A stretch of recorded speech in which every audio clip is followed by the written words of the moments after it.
Hi, welcome back guys. This is your friend, the MHA What If with another fanfiction. This is the first part of What If Deku Hid His Friendship with Bakugo? All credits for this video go to their respective authors, so please support the real author. Check out the link in the description for more details. Please give this video a like and subscribe to the channel if you want more videos like this. Now let's get into the fanfic. It was a normal Tuesday, the day the assignment that would change everything was assigned.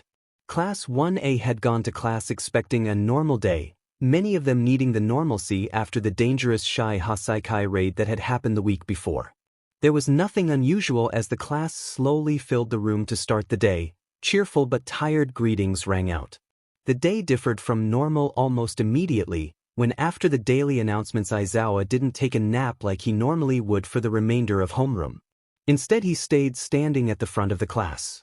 Today during Foundational Heroics, besides paying attention to the lecture, you will also be completing another assignment. The lesson today is a continuation of the lessons on communication in battle. So far everything you have learned has been about verbal communication. Today will be all about nonverbal and more secretive forms of communication. Being able to communicate without letting everyone else in the room know what you are saying. Aizawa looked at each of his students as he spoke. Many of the students looked worried about the assignment, while others seemed excited. The students that looked most worried were some of the loudest in the class, the students who wouldn't know subtlety if it hit them in the face. But to his surprise, Bakugo and Midoriya looked excited. From the very first day it had been obvious that Bakugo was loud and explosive. Midoriya, however, was quiet at first, but after getting more comfortable in class it was pretty well known that he was talkative, regularly muttering to himself without noticing. The fact that neither of them seemed at all worried about the assignment was strange. This is the first iteration of an assignment that you will be doing multiple times. It is fairly simple, but that doesn't mean that it is easy. At the beginning of class you will be handed a prompt. Your goal is to communicate a message to your partner without anyone else knowing. I will be lecturing and there will be an open note quiz on my lecture at the end of class, so you still are expected to pay attention. I will be putting a stop to any obvious attempts that interrupt class, so please put some effort into this. Immediately multiple hands shot up. Ida. You mentioned that the lesson has to do with communicating without letting everyone else know. Will we be penalized if other people figure out our message? Aizawa let a grin overtake his face. Yes. Points will be deducted for every person that is not your partner that figures out your message. Alternatively, you will gain points for every message you can figure out that is not your partner's. As part of the quiz at the end of class you will need to write down your prompt, your message, the message from your partner, as well as any other messages you have figured out. Yaoyorozu. What sort of messages will they be? Will it be random or about something relevant to the lecture? Also, how long can we expect the messages to be? You will be coming up with a message based on a prompt that I will give you. The prompt will require you to find information and then relay it to your partner. The only official requirement for the length of the message is that it needs to be enough to fulfill the prompt, but longer messages will get extra points. Shinso. Do we have to know the message word for word, or is having the gist of it fine? Having a general idea of the message is fine as long as you have all the important information. The closer it is to the exact message, the more points you will get. Midoriya. Do we lose points if we write down someone else's message, but we got it wrong? You will not be penalized for writing down other people's messages incorrectly as long as they are not your partner. I recommend that you write down whatever you think you can figure out, even if you aren't sure, because partial messages can get you points. Ashido. Will you assign partners or can we choose them? Ashido was practically bouncing in her seat at the prospect of working with a partner. You will get to choose your partner. I highly recommend that you choose strategically, but ultimately it is up to you. Aizawa paused to allow any more hands to go up, but when none did he continued. You have until the end of this PRD to choose a partner. Once you have decided, write your name and your partner's name on a piece of paper. Turn it in, face down, on the podium. Each person needs to turn in a paper to confirm that you are both on the same page. I highly recommend that you try to be subtle about who your partner is, but again, ultimately it is up to you. Aizawa hid a smile as he laid down for his usual morning nap. Every year he introduces this assignment and without fail the students don't listen to his warnings. They make it obvious from the very beginning who their partner is, and it is almost never someone that they can efficiently communicate with. He watched one year as two students tried to communicate through facial expressions, which on its own wasn't a bad idea, but they sat directly behind each other in class, meaning that one of them would have to turn around completely to be effective. That pair failed that time around, but they used that idea with later partners in later iterations of the assignment to some success. He couldn't deny that he was excited for lunch today. Like usual, Vlad King and him had planned their first iteration of this assignment to be on the same day. This guarantees that lunch will be chaotic. Students will be trying to get away from their friends to subtly discuss plans while the teachers will all be on the lookout. Every year there is a betting pool between all of the teachers about which students will be the most successful. Just about every teacher that interacts with the first-year hero students place bets on which class will do better overall, as well as the highest scoring pair and the highest scoring student. Bets are placed during foundational heroics, with the respective homeroom teachers banned from participating. Aizawa never cared much for the betting part. He can't participate anyway, but he always found all of the antics amusing. He was also curious about how this particular class would do. Unlike most years, he actually had some students that had proven to be proficient in stealth assignments, especially since Shinso had replaced Mineta. Also, unlike previous classes, this class understood just how important this type of communication could be. They have fought villains before, they knew to take this seriously. After the USJ, it was proposed that they moved up the assignment because the students and 13 were called out by the villains for strategizing in front of them, but ultimately it was decided that they should have the lesson at the normal time. Aizawa didn't want to think about whether this knowledge would have been useful at camp, but at least they were doing this assignment now. While they knew to take the assignment seriously, Class 1A isn't calm about anything. As soon as Aizawa let them loose to figure out their partners, it was chaos. Some students quietly looked across the room, and with eye contact and a small nod, determined who they would partner with. They were the minority though, because most of the class immediately got up to go ask someone to partner with them, loudly. Izuku and Katsuki were not part of either group, but no one really noticed. Izuku's and Katsuki's friendship was probably their best-kept secret. Everyone knows that they were friends when they were children. That is common knowledge to just about everyone who meets them. After all, only a childhood friend would ever be allowed to call King Explosion Murder, Kaken. However, it is also obvious to everyone that they are no longer friends. After Izuku had been diagnosed as quirkless, everything changed. Katsuki was disgusted by the idea of being friends with a useless, quirkless Deku and began to bully him. He remained a bully all throughout elementary and middle school, only calming down slightly once they reached high school. Or at least, that's what everyone thinks. Katsuki was upset at first. His best friend wasn't able to be a hero with him, but he never started to hate Izuku. However, everyone else did. Izuku was bullied endlessly, and Katsuki was getting in fights almost daily trying to defend him. After a while of fighting, Katsuki was fed up and he turned on Izuku, just once, and all he did was yell, but to his surprise, as soon as he started going off on him, everyone else left Izuku alone. That day they came up with their plan, the plan that they have followed ever since. It was pretty simple.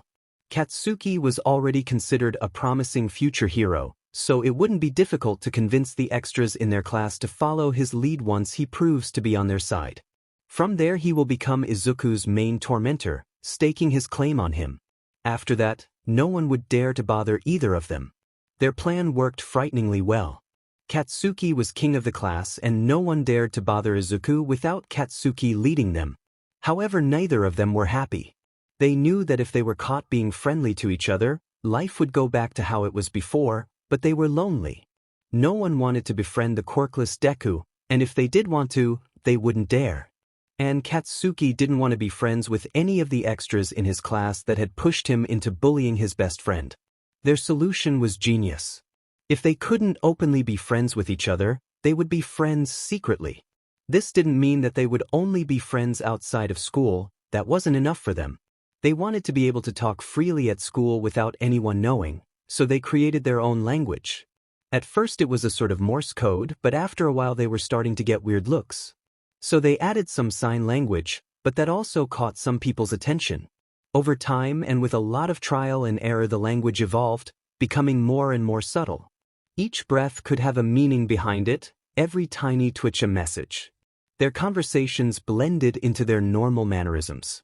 Their ears were always listening for the nearly silent click that would cue them into the start of a message. Even with their hidden friendship, their conflict at the beginning of their high school careers was real. One for all drove a wedge between them.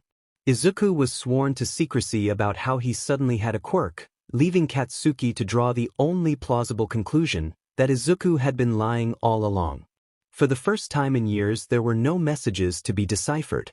It was as freeing as it was depressing. Their constant conversations had become second nature to them, but after this betrayal the conversations stopped.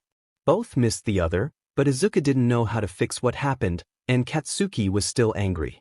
The fight after the provisional exam finally cleared the air between them.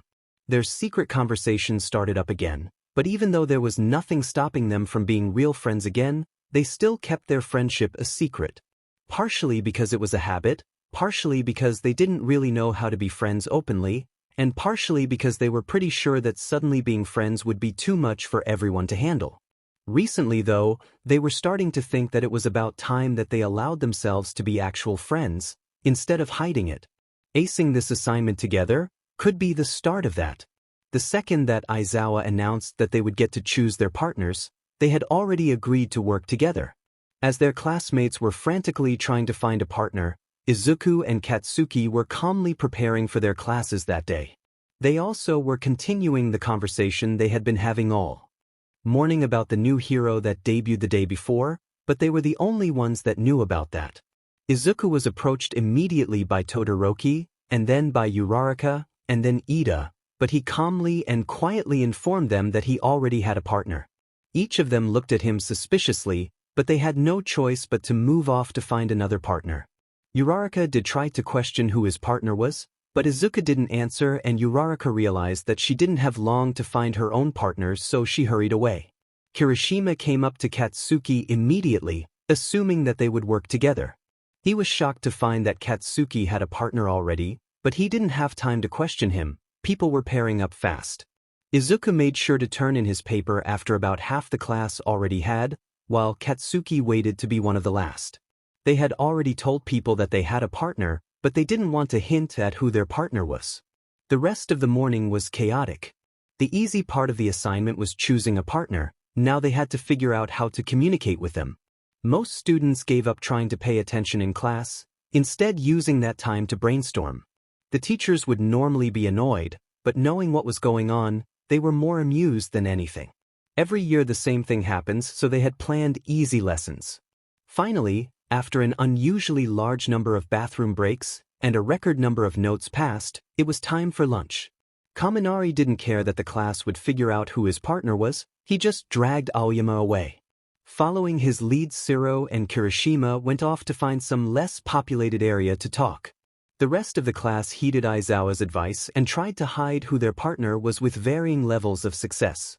They went off to lunch with their normal friend groups and tried to act like nothing was different. Izuku sat with most of his usual lunch group to start with: Uraraka, Tsu, Ida, Shinso, and Todoroki. Occasionally the quiet group made up of Kuda, Tokoyami, and Shuji would join them, but none made an appearance today. Their conversations were more subdued than usual, the assignment obviously on their minds, but they tried to go on as they normally would. To their confusion, Izuku seemed unaffected by the looming assignment. He didn't even go on a mumble rant once. Throughout lunch people started to make excuses to leave. First was Ida. He said something about the bathroom before marching away, in the opposite direction of the bathroom. Exactly 2 minutes later Todoroki got up, said that he also needed to go to the bathroom, and then went the same direction that Ida had gone. The group let out a giggle at how obvious they were before continuing their conversations. Next up was Shinso. He didn't bother to give an excuse, just getting up and leaving with a mumbled, "See you later." Uraraka and Tsu hung around for a bit longer, but they both left within a couple minutes of each other. With still over half of lunch left, Izuku found himself sitting alone. He didn't mind much. He knew that this would happen as soon as the assignment was explained. He busied himself with watching the rest of the students in the cafeteria. Looking around, he noticed that Bakugo was left sitting alone, his friends probably all having done the same thing his own friends did. Izuku giggled as he noticed that Class 1B was acting just like Class 1A. Apparently they were doing the same assignment. After lunch there was only one class before Foundational Heroics. Some of the students looked more relaxed now that they had made a plan over lunch, other students looked even more worried than before. Even with there being more relaxed students, the tension was palpable from anticipation for the assignment. The class PRD went by slowly, but finally it was time for the assignment to start. Just like he promised, the first thing Aizawa did when he walked into the room was hand each student a folded-up piece of paper. Each of you has been given a prompt at random. You have until class ends to figure out what your message will be and to communicate it to your partner. I will hand out a quiz in the last 10 minutes of class. You can continue to try and communicate your message during the quiz. However, all messages have to be written down and all questions on the quiz must be answered by the time class ends for them to count. Before we begin the lesson, I want to make this clear. There is no such thing as cheating in this assignment. Anything goes, but I will stop you if I notice any disruptive behavior or anything that wouldn't normally be allowed in class. Now for the lecture today. As I mentioned earlier this morning, we will be talking about nonverbal and secretive communication. I am differentiating between the two because you can have nonverbal communication that is also not necessarily subtle, such as sign language. Aizawa kept lecturing, but the majority of the class wasn't paying much attention. Instead, there was a flurry of activity as each person was opening their prompt and attempting to figure out what their message would be. Two students, however, took notes as diligently as normal. Katsuki and Izuku had years of practice with note-taking while conversing. It was almost second nature at this point. They knew that the hardest part of this assignment would be figuring out what their messages would be. I figured out my message, nerd. Katsuki communicated to Izuku not long after class started. Cool. What is it? Jiru's third line of note says, types of nonverbal communication include. The next few lines say, sign language, Morse code, signals, body cues, ECT. She also wrote a little note by where she wrote sign language, ask Kuda or maybe Shinso. Izuku pulled out a spare notebook and wrote down Katsuki's message so that he would remember it. To make sure that no one else could read it, he wrote it in the same code that he had developed to write his quirk notes in. Wait, what was your prompt?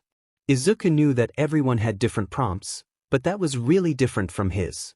What is the third line in the person to your left's notes? If you are the person farthest left, then answer for the person to your right. Even though he didn't need to, Izuku wrote down Katsuki's prompt by his message. Oh okay, that's just really different from my prompt. Oh, what's your prompt? What is something that you can figure out about someone in the room just by observation? So let's hear it, nerd. This is what you are good at after all. What have you observed? Izuku looked around the room quickly, noting things he could say. That's the problem, I have too many choices. And what if I say something that the person would prefer Mr. Aizawa didn't know? I don't want to accidentally out someone or anything. So there are other closeted people in the class? Katsuki let out a sound that Izuku knew to be a chuckle, but to anyone else it just sounded like a small cough. His question was obviously a joke, but it flustered Izuku anyway. No. Well, yes, but that's not the point. Besides, I know you have just as good of a gaydar as I do. They had come out to each other years ago, Izuku as pansexual and Katsuki as gay. After coming out to each other, they sometimes spent classes in middle school guessing their classmates' sexuality. They were usually right, but after someone was outed and it didn't go well for them, speculating on their peers' sexuality just didn't sit right with them anymore. They still couldn't help but notice different things, but they just didn't talk about it anymore. It wasn't up to them to label anyone anyway. Okay, so put something that Mr. Aizawa for sure already knows. Yeah, but what? How am I supposed to know what he does or doesn't know? He knows stuff about himself, so and you observe him. Izuku almost hit himself. The answer seemed so obvious. That's a great idea, Kaken. Oh my god, did Ears seriously just Effie whisper her message to Octoarms? What part of nonverbal did she not get? What was her message? Izuku ignored his friend's strange nicknames for their classmates. He had never been good at remembering people's names, even when they were really little. Why should I tell you? Come on, I'll tell you any messages I figure out if you tell me all the ones you figure out. After all, I bet I could figure out more than you.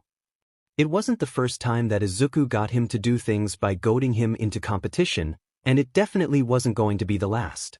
You're a nerd.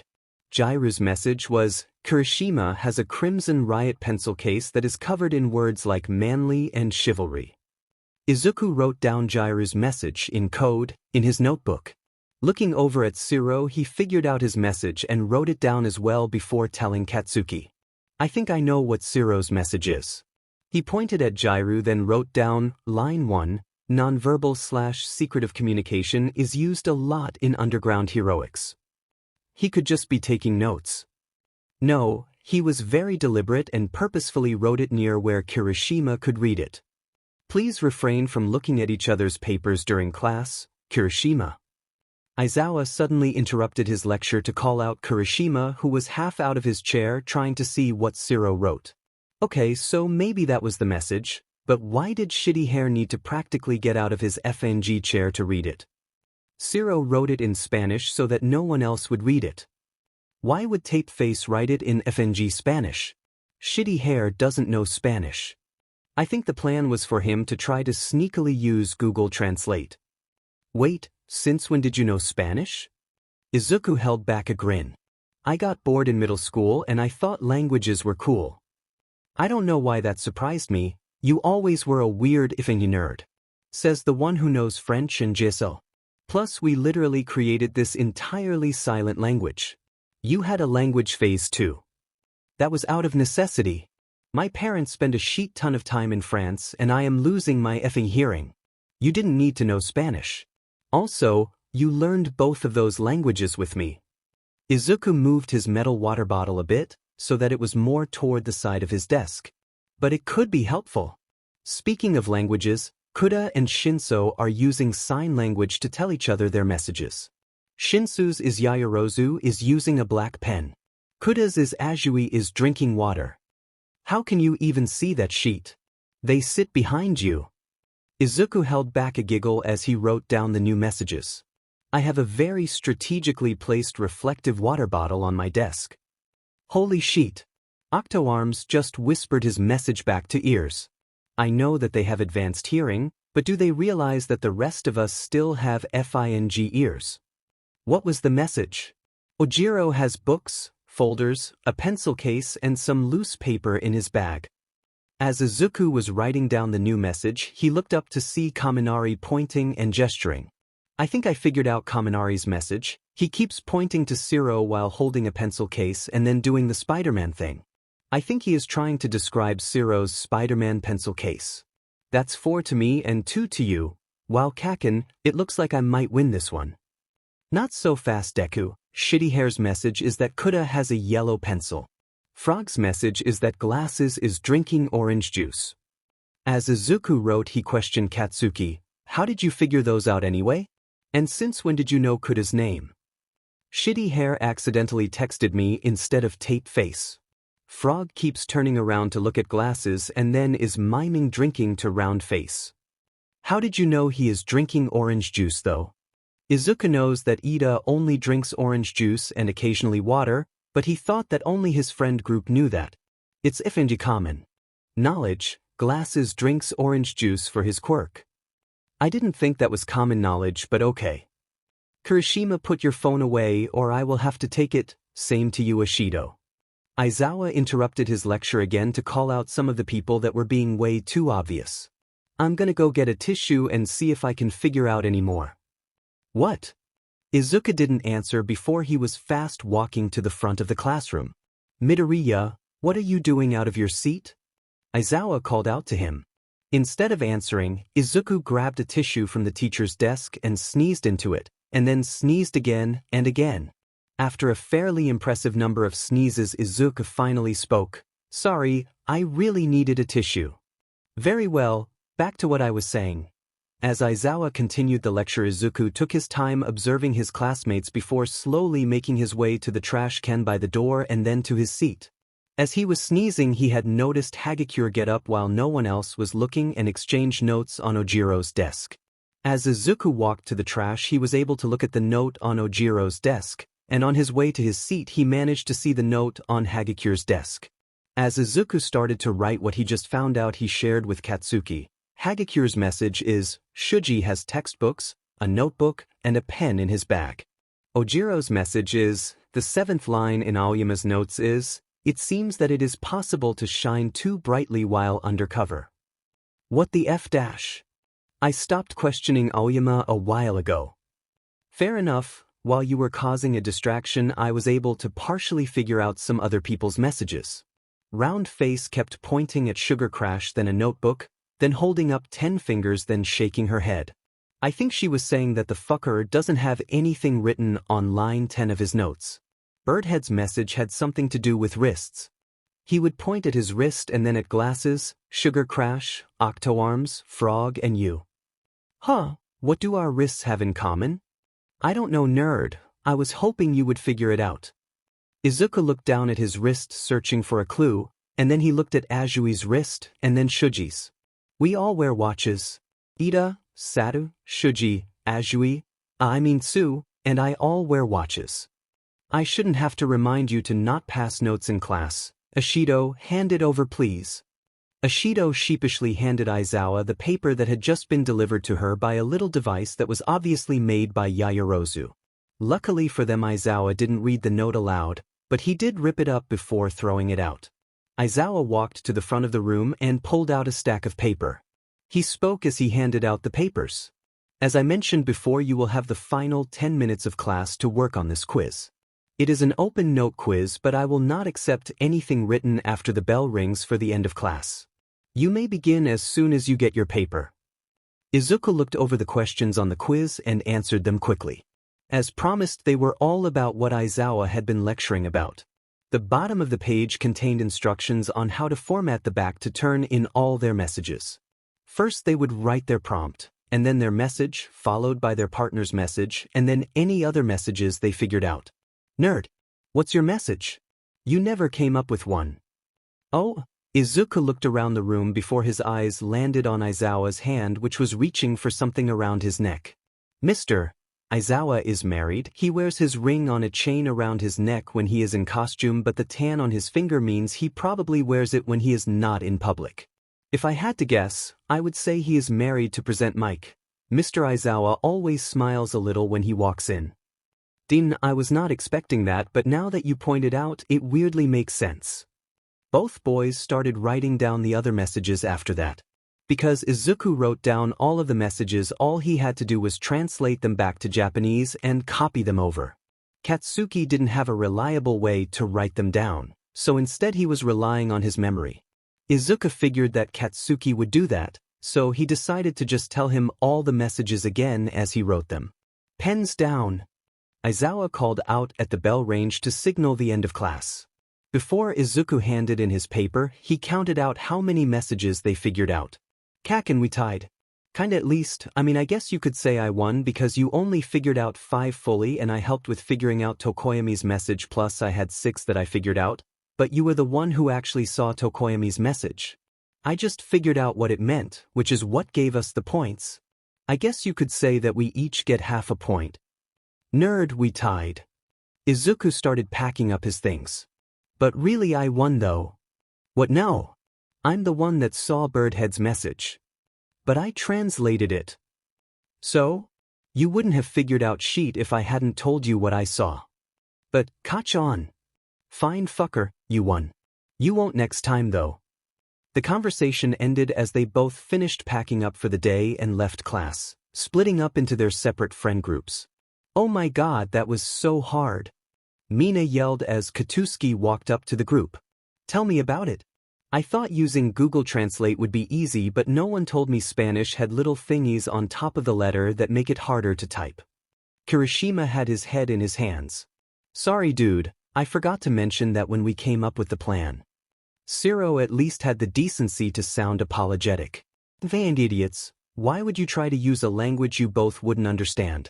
Also, shitty hair, do you not know how to FNG check who you are sending sheet to? What? the rest of the group questioned as Kirishima rubbed his face. I got a FING text in the middle of class with his message. This fucker didn't check who he was texting and sent it to me instead of tape face. Holy shit, you got caught texting but you got nothing out of it. Kaminari busted out laughing. Hey dunce face, maybe you shouldn't be the one laughing. You and Raccoon Eyes were the two most obvious fuckers in the class. At least he didn't point so aggressively that it caught everyone's attention. Bakugo didn't personally figure out Kaminari's message, but he hoped calling him out on it might inspire him to do better next time. Well, what about you, Bakugo? Did you even try to work with your partner? Kaminari deflected. Yeah, wait, who was your partner? Kirishima spoke up. Idiots, we are doing this assignments again. I'm not gonna tell you who my FING partner is. Katsuki was a little disappointed that his idiots didn't recognize the advantage of keeping their partner a secret, but he was also a little happy that they were taking an interest anyway. He enjoyed having friends that could actually act like they liked having him around, even if he didn't exactly return the sentiment. Although the only person that really knew what he really thought was across the hallway, he was pretty sure that the idiots he calls friends had some idea that he considers them as such. Why does it matter? You know who all our partners are. Kaminari said. If I offend to tell you, you might figure out what to look for. Wait, so you did try on this assignment? Mina questioned him. Of course I FING tried on this assignment. It was probably the easiest assignment we have done all year. Easy? All of his idiots chorused at once. Down the hallway Izuku had to chuckle when he heard Katsuki's group of friends yell. He had no doubt that Katsuki had just mentioned what he thought about the assignment, and Katsuki's friends did not agree with his assessment. While listening to Uraraka rant about the difficulties of sitting behind her partner, Izuku got Katsuki's attention and confirmed his theory. He was tempted to continue their conversation, but his friends were walking too far from Katsuki's group, so he had to settle for sharing a small smile as they walked away instead. The class had gone about as well as Aizawa had expected, to be honest. Only the most studious students seemed to have any idea what the lecture was about. The rest of the class was far too engrossed in their assignment.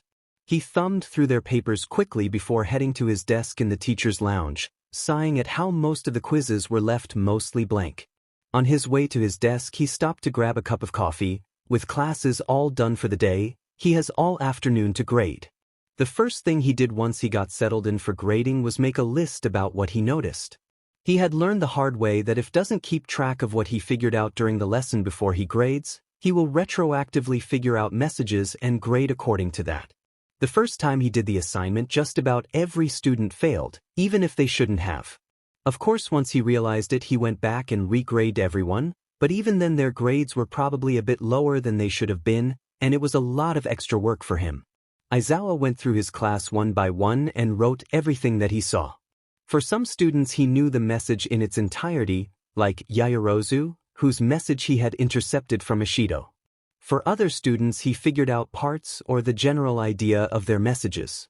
Many of the students relied on gesturing, which was admittedly not a bad way to get their message across, but it was really obvious.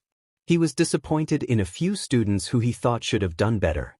Shuji and Jair didn't even attempt any sort of nonverbal communication, they just whispered their messages to each other. While it made sense that they would use their advanced hearing, neither have the ability to whisper quiet enough that no one else heard them. Kuda and Shinso were also a bit disappointing. They just used normal sign language. That might have worked if they were the only two people in the room that knew the language, but they aren't. There were a few students that did really well. Todoroki and Ida used Morse code to get their messages across. Aizawa didn't even notice until Ida was halfway through a message and he accidentally tapped on the desk a bit too hard. After the sound had clued him into listening, he got the rest of the message and Todoroki's, but for the first time doing this assignment it was impressive. Aizawa didn't know what to think about Bakugo and Midoriya. The only thing they did that was different from how they normally act was when Midoriya got up to get a tissue, and he watched both of them like a hawk during that whole thing. Neither made any sort of move to communicate throughout the whole lesson. Either they somehow did the best in the class, or they did the worst. Honestly, Aizawa was betting that it was the worst. This seemed like just the type of assignment that Bakugo would deem unworthy of his time. It was a bit strange that they had paired up, but it was most likely Bakugo's idea. He figured Midoriya would be the easiest to bully into not doing the assignment. Midoriya probably agreed in an attempt to try and get along. Aizawa could only hope that they would choose better next time and fix their grade. He also made another mental note to look into Bakugo's behavior. Aizawa had thought that his treatment of Midoriya was concerning from the beginning of the school year, and he had made a mental note to look into it many times over the course of the school year. However, other things kept distracting him. As soon as he was satisfied with his list of observations, he got started on the quizzes. Nothing really stood out much as he was grading. Ida and Todoroki did well at understanding each other's messages, but they focused on class instead of trying to figure out other messages. Many students never got their message across to their partner fully, but they were able to figure out a few other students' messages, even if other students figured out their message. Overall, it was pretty much exactly how he was expecting, until he got to Bakugo's quiz. Aizawa had gone through the class in order by pairs. This left the problem duo last. He wasn't surprised that not a single other student had figured out either of the duo's messages. After all, he was pretty sure that they hadn't done the assignment at all. Bakugo got a perfect score on the front of the quiz, which wasn't unexpected, but when he flipped the page over, he was not expecting the sheer amount of information. Shocked, he grabbed Midoriya's paper, the one he was going to grade next, and flipped it over. When he saw the nearly identical page, he couldn't stop his head from hitting the desk. With a groan, he picked his head up and decided to put off the oncoming headache by grading the front of Midoriya's quiz instead of the back. Once he could put it off no longer, he started reading. The more he read, the more his head started to hurt. The back of Midoriya's and Bakugo's papers were identical, every word was the same. That is not even mentioning the message Midoriya came up with.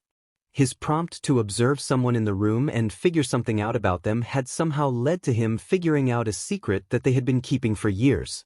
Not even all the teachers knew that he was married. Ignoring the content of the message for a minute, Aizawa tried to figure out how to grade them. Up until this point, grading had been fairly simple. Getting all the questions on the quiz correct, as well as writing down their partner's message and then writing down their message, would be a perfect 100 points. From there, up to 5 points would be taken away for each person that figured out their message, including if Aizawa figured out the message. Every message that they figure out would add up to 5 points to their total. The exact number of points added or taken away would depend on how much information was figured out. Knowing the message word for word would earn 5 points, while knowing only a general idea would earn less. In addition to that, each student was given up to 5 points extra based on how complicated their message was. The bare minimum message would not award them any extra points, while a complicated message would earn 5 points. So far, the highest grades in the class were 100 and 101. Todoroki and Ida would have gotten a bit higher if Aizawa hadn't noticed the Morse code. Their score was already very high. The class average is usually in the low 50s. If he was to follow the same grading scheme, Bakugo and Midoriya would each have 165 points. Usually people only start getting over 100 after the third or fourth version of this assignment, and no one has ever gotten close to unsure what to do. Aizawa turned to Vlad King, who was grading his class assignment at his desk across the room. Vlad, if you had a couple outliers in your class, would you use the same grading scheme or would you change it? I would keep it the same. It would be unfair to grade any students differently than others. Besides, we always set the negatives to 0 before adding the difficulty score, so they can't be too low. I doubt that this is the first time you have a student get a 0 the first time around. Make sure you keep all the scores in the average though. It would be nice for Class B to win. Why would you assume that they did poorly? It's the first time we are doing this assignment. There is no way anyone did well enough for you to question how to grade them. Vlad King turned back to his grading and Aizawa did the same. Deciding to just go with it, Aizawa marked 165 on both boys' papers and then moved on, leaving a note to himself to talk to them about Midoriya's message. He didn't want that information getting out. He also didn't want to think about how wrong he had been. Instead of pondering about how they managed to do it, Aizawa finished entering numbers into his spreadsheet, finalizing the students' scores and figuring out the class average. Slowly the room started to fill with excited teachers. They knew that Vlad and Aizawa would be finishing up grading soon, and once they were done it would be time to figure out who won the bets. All of the teachers except the 2 homeroom teachers were invested, even Nedzu, although no one dared to put money on a bet against him. As Aizawa finished, he hid the bottom half of his face in his scarf so no one could see his proud smile. This was easily the highest class average he had ever seen on the first iteration of this assignment. Of course, the class average without Bakugo and Midoriya was closer to normal, but still respectable. However, including them brought the average up quite a bit. It took a bit for Vlad King to finish as well, but once they were both done, all the teachers gathered in the meeting room to hear the results. Nedzu immediately made his way on top of the table and began speaking. Before we go over the results, why don't we go over the bets again? For the highest overall average we have All Might, Present Mike, and I, all betting that Class A will do better. Everyone else is betting on Class B. 4 highest scoring pair. Midnight, 13, and I bet that it would be Tokage and Kendo. Snipe bet that it would be Kurwaro and Tsuraba. Ectoplasm and Cementos bet on Ida and Todoroki. Lunch Rush and Recovery Girl bet on Kuda and Shinso. Present Mike bet on Shuji and Jairu. Power Loader bet on Kodai and Yanagi. And All Might bet on Bakugo and Midoriya. Wait, All Might, you bet on the problem duo? You understood what the assignment was, right? Midnight interrupted.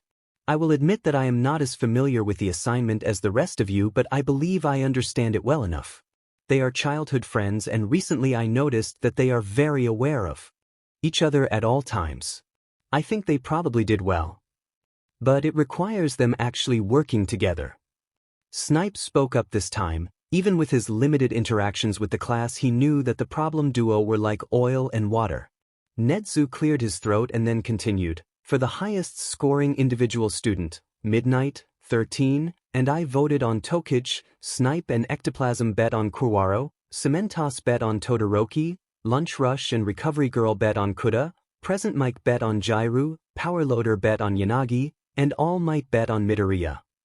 Nedzu clapped his paws together. Now let's hear the results. Vlad King, Aizawa, what are the class averages? Class B got a solid 55.2% this year. Vlad King spoke with a smug smile on his face. That is pretty good, but that's nothing compared to the 62.5% that my class got. Aizawa couldn't keep the smug smile off his face, nor the pride out of his voice. What? But, Vlad King sputtered as the other teachers looked around in shock. Only Present Mike, All Might, and Nedzu looked at all happy. After all, they had won the first bet. Yes, without the 2 outliers the class average would be 51.1%, but you insisted that I leave them in. Aizawa deadpanned. 2 students brought your class average from 51.1% to 62.5%? Are you sure you did the math right? Ectoplasm asked. Yes, I'm sure. I was actually surprised that they didn't bring up the average any more than that. Well then, let's move on to the highest pair. Vlad King, what was the highest scoring pair in your class? Why even bother? They obviously aren't any higher than Aizawa's outliers. Vlad King sighed, then continued. The highest scoring pair in Class B was Tokage and Kendo with an average score of 101. Aizawa. If it makes you feel better, Vlad, the second highest scoring pair in the class had an average of 100.5, so if it wasn't for the outliers you would have had all the winners. But the highest scoring pair in Class A was Bakugo and Midoriya, with a score of 165. The room exploded with noise as all the teachers exclaimed in surprise. The problem duo. You're kidding, right? 165. There is no way anyone scored that high. Aizawa, are you sure you graded them properly? That's their average score, right, not their combined score? Like a true teacher, Nedzu sat patiently and waited for everyone to calm down. Once they did, he spoke. Before we have Aizawa explain how their score got that high, let's settle the last bet. Aizawa, who was the highest scorer? Bakugo and Midoriya both got the same score of 165. They both turned in practically identical papers and they both had complicated messages. What do you mean by practically identical? Nedzu was curious about this unexpected revelation. Aizawa pulled out their quizzes and handed them to Nedzu. I mean, the only difference between them is that they had to write their message first and they had different prompts, otherwise they are word for word the same. Oh. Nedzu looks over the papers. Oh? Did anyone figure out their messages? No, Aizawa groaned. I couldn't even tell that they were communicating at all. In my notes I even wrote that it was more likely that they decided to not do the assignment at all than that they were communicating. Do you mind if I were to share this with everyone? I am hoping that we can go over the video feed and see how they were able to communicate this. Aizawa knew why the principal was asking. If he agreed for them all to go over the videos, they might find out how they were communicating, but they definitely would find out Midoriya's message. Nezu was asking if Aizawa was okay with all of the teachers knowing that he and Mike were married. Aizawa thought about it for a moment, but he realized that he really didn't mind any of the teachers knowing. He knew that present Mike wouldn't care that everyone knew. In fact, he knew that Mike would prefer it if they told everyone. Either way though, he should confirm it with his husband first. Aizawa slid a paper over to Mike and pointed at Midoriya's message. You okay with this getting out? Mike read it for a moment confused, and then he looked up at Aizawa. Yes. Aizawa had to use his quirk to quiet his overenthusiastic husband. Sorry. Yes, I am okay with that, are you? I want to figure out how the problem children managed to do so well, and I don't mind everyone here knowing. Aizawa spoke quietly, trying to keep their conversation private, but he was well aware that they had an audience the entire time. Mick's resulting smile was blinding, but Aizawa couldn't help but smile in return. I don't mind sharing it, let's figure this out. Aizawa said as he turned to Nezu. With a grin, Nezu pulled up the video feed, as well as a photo of Midoriya's quiz onto the giant screen on the wall. As he rewound the video to the time class was, the teachers read the paper. You're married? Ectoplasm spoke up. Yes, we have been married for 7 years. Aizawa answered. Midoriya managed to figure it out already. It don't tell Tensei. I was betting none of them would figure it out until at least their second year if they figured it out at all. Present Mike chuckled at Midnight's addition. Before any of the conversations could continue, Nezu cleared his throat to get their attention.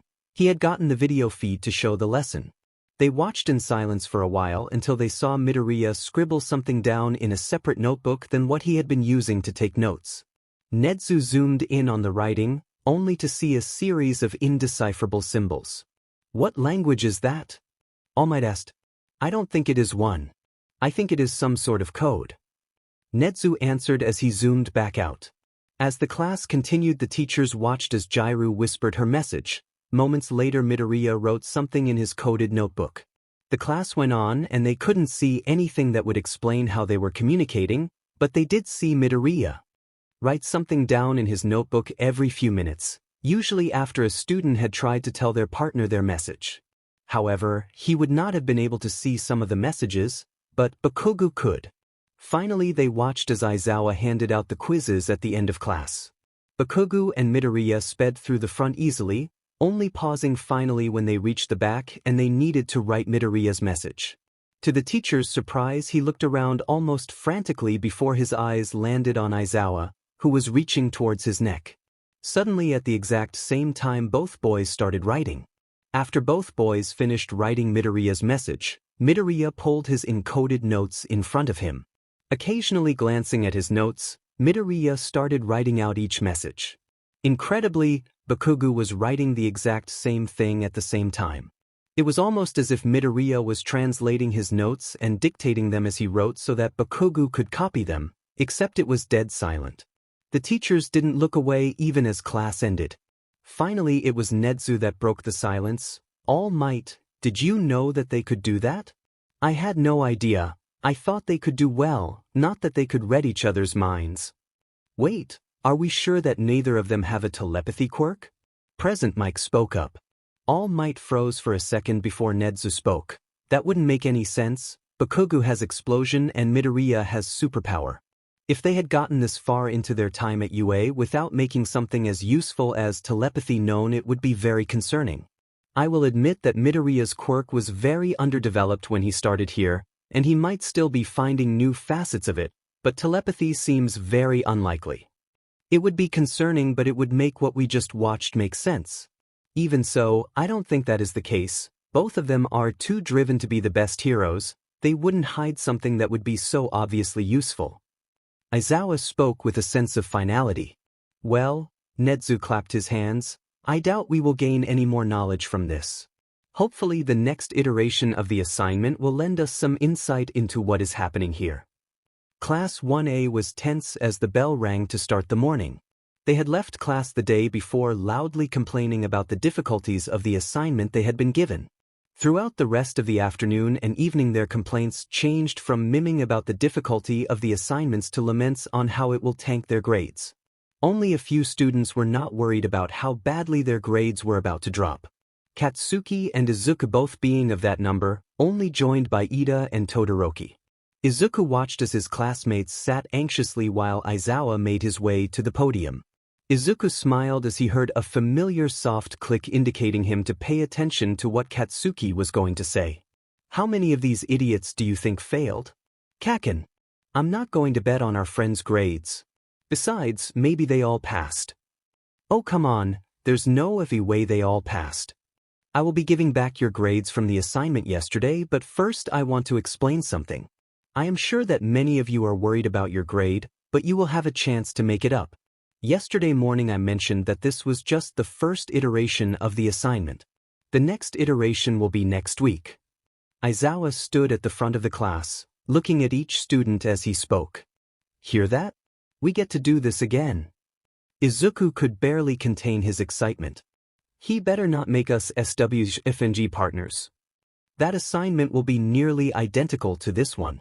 However, instead of grading you separately for each assignment, your grade for both will be replaced by the higher of the two. In other words, if you failed this time, you can learn from it and do better next week to save your grade. Izuku noticed that Aizawa's gaze stopped on certain classmates that had complained the most after the assignment. Izuku heard Katsuki hold in a snort and then start talking. Demon, you can feel all these fuckers relax. Maybe if they had actually tried the first time they wouldn't have been so FNG tense. Kaken, they did try, they just don't have the experience we do. Just like yesterday's assignment, you will not be getting your prompts until the class PRD starts. Unlike yesterday though, you will have more time to prepare. You can decide whether you want to SWCH your partner or keep the same one, but you have to turn in a paper with who your partner is by Friday afternoon. Yeah. So we are going to be partners again? No FING sheet, nerd. The assignment will take place sometime next week. The day will not be announced in advance. You have all weekend to prepare, so that shouldn't be an issue for you. Aizawa kept talking, but the class all started to shuffle as they got excited about the assignment again. A few students who had felt good about how they did were already making eye contact with their partners, planning to work together again. Now, a few more quick notes before I hand back the quizzes. Far too many of you did poorly on the actual quiz part of the assignment. This is an important lecture, so I will be giving it again in Foundational Heroics today. If you got above a 75 on the quiz, you will be given the option to either stay for the lecture or to attend a practical lesson with All Might. If you got lower than a 75, you do not have a choice, you will be attending the lecture. Yeah, I'm not gonna stay and listen to that DMN lecture. Kaken, we haven't got our grades back. You don't know if you did well enough on the quiz to avoid the lecture. That DMN quiz was easy as F. If you just paid attention, if I didn't get a perfect score, it's FING rigged. I guess you're right, it was pretty easy. I also want to point out that while it is ultimately your choice on whether to share your grade or not, giving your classmates too much information could potentially make it easier for them to figure out your message next time. With that being said, you have the rest of the class PRD to look over your score. Izuku and Katsuki didn't let Aizawa handing out their quizzes stop their conversation. I bet most of these idiots will immediately share their FING score with anyone that will listen. I want to disagree, but you are probably right. Even Ida and Todoroki let it slip yesterday that they were using Morse code. Before Katsuki could answer, Izuku took a moment to look at his quiz. Only two things were written on it, his score and, "Come see me after school." Kaken, does your quiz say that too? Yeah, nerd, it's probably just about your DMN message. You did decide to make a FANG message about his personal life. Right? Yeah? Oh my god, he probably hates me. I didn't even think about how he would react to that. If I was right, he probably didn't want anyone to know and I just ruined that. If I was wrong, oh my god, that's so embarrassing. I practically just told our teacher that I ship him with present Mike. Kaken, why would you let me do this? Nerd chill, we didn't have a lot of time for you to think of anything else and I doubt he cares much anyway. He probably is just going to tell us to not spread any FING rumors. Right, yeah that's it. As much as he tried to be, Izuku was not convinced. He spent the rest of the day worried about what Aizawa would want to see him about. He was so worried that he couldn't bring himself to enjoy the practical lesson that All Might had set up. It was pretty much a game of tag except they were allowed to use quirks. He could tell that Katsuki was getting worried about him, especially after he managed to get tagged the most, but he knew Katsuki wouldn't understand. Katsuki has never been an anxious person, but Izuku has enough anxiety for both of them. Finally the day ended and Izuku practically ran to the teacher's lounge. It took a bit for Katsuki to join him, but when he did, they both knocked. Aizawa opened the door and let them in. Surprisingly there were no other teachers around. Aizawa led them both to his desk and gestured for them to sit at chairs next to each other, across from Aizawa. After a moment of silence that caused Izuku's anxiety to skyrocket, Aizawa finally spoke. Do either of you have any idea why I asked you to meet with me? Katsuki stayed silent but Izuku couldn't stop the rush of words coming out of his mouth. Is it to do with my message? I'm sorry I wasn't thinking when I said that. I just looked around and I saw you grab your ring and we were running out of time. Izuku was cut off by a Katsuki elbowing him in the side. Sorry? That was part of the reason, but first, do either of you have some sort of telepathy quirk that you did not disclose? Izuku startled. What? The F dash? Katsuki had a hint of surprise in his ever-present glare. Rather than responding, Aizawa simply raised his eyebrow. No, neither of us have a telepathy quirk. You know our quirks, you've seen us use our quirks. Izuku was confused that anyone could think that either of them were telepathic this far into the year. If I had a telepathy quirk I wouldn't hold myself back from using it until over halfway into my first year. I would use that sheet as often as possible. Good, that's what I thought but I needed to get confirmation after you both got the highest score ever received on the assignment from yesterday. Aizawa looked between the two of them, obviously expecting some sort of a reaction. The highest score? Kaken, we got the highest score ever. Izuku expressed after making sure to click for Katsuki's attention. He was so used to hiding it that he didn't react in any way that anyone other than Katsuki would know. I heard him. Deku, I don't need you repeating it. Aizawa squinted at the two boys, obviously thrown off by their lack of reaction. Now for the other reason I wanted to speak with you, it is about your message. You were correct, President Mike and I have been married for 7 years. But I ask that you do not share that with anyone. Until yesterday not even all of the teachers were aware of our relationship and we would prefer it if as few people as possible would know. Later on we will have a lesson going in depth about how relationships as heroes can be dangerous, but for now just know that this information being public knowledge could put a target on either of our backs. Izuku barely let him finish before he started talking. Of course we won't tell anyone. I actually chose to observe you because I figured that it wouldn't be as big of a breach of privacy if I told you something about you rather than something about my classmates. I didn't even think about the fact that me knowing would be a breach of privacy, but really I had suspected for months that you were married to President Mike, so while I did observe you grab your ring, which is what led me to that conclusion, it wasn't exactly news. You grab the ring a lot, especially when someone brings up the USJ or when President Mike smiles at you. I didn't really think about telling Kaken being a breach of your privacy either because I know that if he ever thought more than 2 seconds about it he would come to the same conclusion. He is just as observant as me if he wants to be, he just doesn't take the time to really pay attention to other people that much. I mean we have really different philosophies on how to become a great hero. I believe in becoming a hero that is made from what I can learn from others' influence while he believes in becoming his own hero without the influence of others. I really admire that thought but... Izuku stopped because of a hard elbow to his ribs. We won't tell anyone.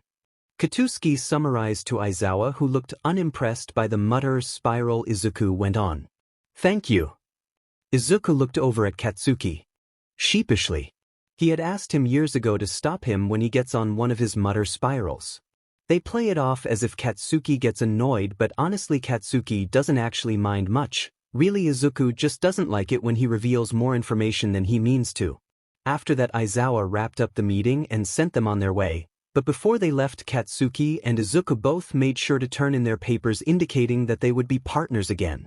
Although they left together, Izuku walked back alone. Katsuki had decided to get a quick workout in at the gym before the evening crowd started to arrive. Izuku was expecting chaos similar to the day before when they had to choose partners, so he was surprised to find silence as he entered the dorm. As he walked to his room, he didn't see a single person. However, as he passed people's bedrooms, he did hear conversations inside. It seems that everyone had found their partners and were already trying to figure out how to best complete this assignment. He was a little disappointed that he wouldn't find anyone to hang out with this evening, and most likely for the rest of the week and weekend, but he was proud that his classmates were taking this assignment seriously. Over the next few days, it seemed that their lives were revolving around the assignment. Izuku couldn't go a half an hour without being reminded of the assignment in some way. He regularly found papers scattered throughout the common areas with Morse code written on them. People were coughing weirdly all the time or making weird faces. It wasn't uncommon to look across the room and see someone absolutely butchering sign language, but he couldn't say for sure that wasn't their intention. After all, the language he created with Katsuki originally included butchered forms of sign language and Morse code. Overall, it was obvious that his class had taken the assignment and gone plus ultra, and he couldn't be more proud. From what he could see of Class B, they either weren't given the second version of the assignment, or they didn't feel the need to practice as much. By Friday, Izuku was starting to feel a little lonely. He had sparred with Katsuki a few times through the week, and they had a quirk practice session with All Might, but outside of that they didn't really hang out. The rest of his friends were very preoccupied with the assignment. From what little they had all talked since the assignment, he had found out that Tsu and Uraraka hadn't done too well, and while Ida and Todoroki did do pretty well, they thought that they missed the essence of the assignment. Based on who he saw them with, it seems that Uraraka and Tsu such partners, but either way they weren't hanging out with him. Friday afternoon he found himself bored, so he decided to say hi to his sister class. Unlike his class, who like to keep their plans as unpredictable as possible, both because they prefer spontaneity and because they are attacked by villains a bit too often to be comfortable, Class B has a weekly picnic hangout. They weren't hard to find. 20 teenagers being loud rarely is hard to find, but he still took his time heading over to them. He really did want to be friends with them. He thought the rivalry between the two classes was dumb. They are going to be co-workers in a few years, so it makes more sense for them to get along. However, he still was a bit scared about trying to make friends. So far being at UA was different, but he always had the fear in the back of his mind that he could go back to the loser he was at Aldra in the blink of an eye. He knew that he could never lose Katsuki as a friend, remaining friends even after the rocky past year. They had proven that, but he wasn't sure he could handle being the outcast again. Walking up to Class B, he was nervous, and the wary stares from everyone there did not help. But Izuku knew that if he ever wanted to be on good terms with this class, he needed to start somewhere, so why not here? Hi. Izuku waved.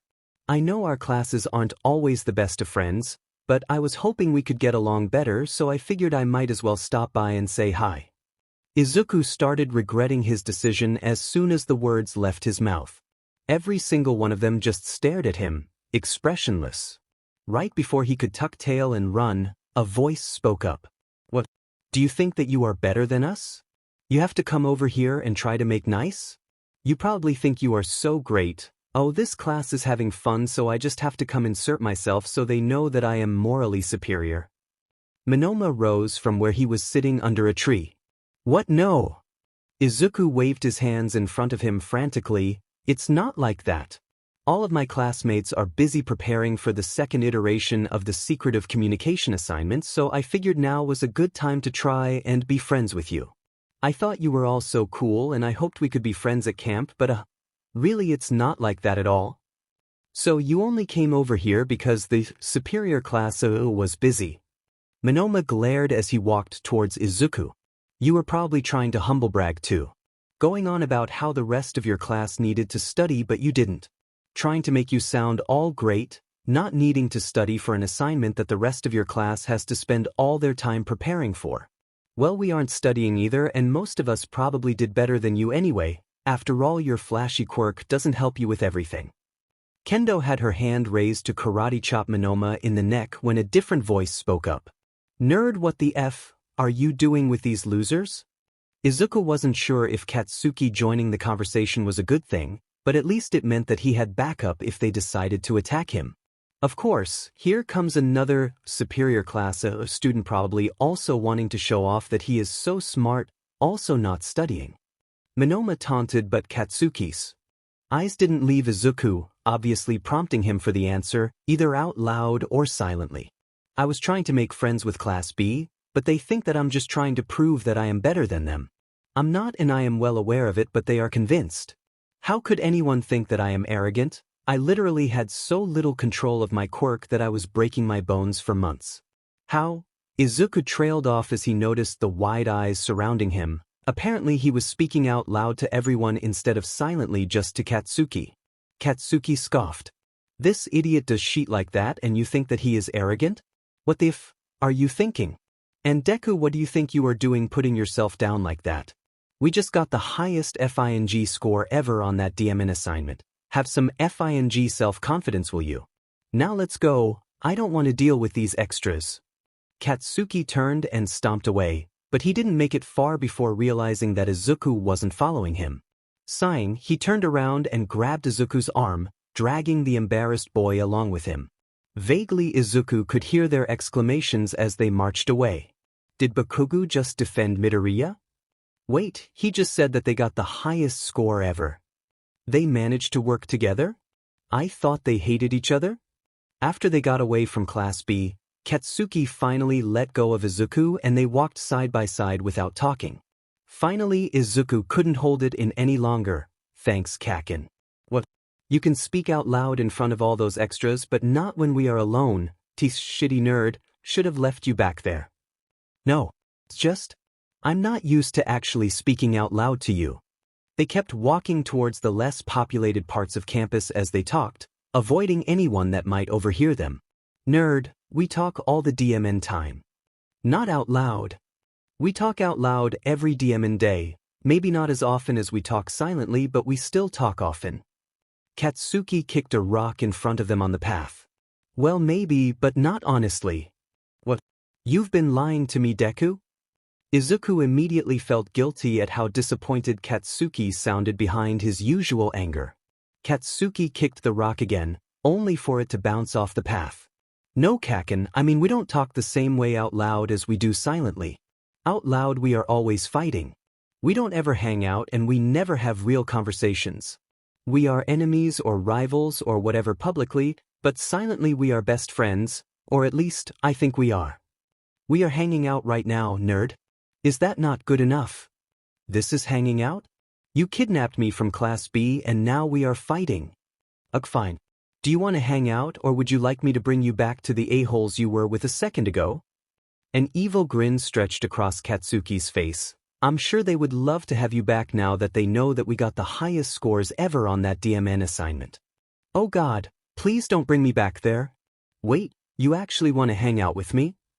Izuku was a little embarrassed when Katsuki just stared at him incredulously for a moment. Of course I want to hang out with you, nerd. Why the f else would I drag you away from those losers and just start wandering? You said, yourself, that we are best friends silently. Can we not be effing friends out loud? No, we can, I just didn't think you wanted to be. Izuku kept walking but he was pulled back to face Katsuki who had stopped. I don't know how to get this into your dumbass brain of yours, but we have been friends all our lives and that isn't FNG changing anytime soon. You have a quirk now so no one is going to give us any shit. We don't have to hide our goddamn friendship anymore. I want to hang out with you. Talking in class and all is great, but we can actually be friends now. But you have other friends now, Kirishima, Siro, Kaminari, Mina. You don't need to be friends with me. I don't need to FNG be friends with anyone. I want to be friends with you and those other dumbass. Wow, Katsuki Bakugo actually admitted that he wants friends. I should have gotten that on camera. Izuku joked, wanting to end the conversation. F off, shitty nerd. Katsuki pushed Izuku lightly, trying to hide his laughter. Kaken, that was mean. Izuku pushed him back before running a few feet away. Deku, get back here. Katsuki chased him for a while until he finally caught up to him under a tree. As soon as he was in reach, Izuku was shoved just hard enough that he fell over. As soon as he hit the ground, Katsuki flopped onto the ground next to him. What the f, nerd? Katsuki was breathing a little harder than usual. What? You wanted to hang out, so we are hanging out.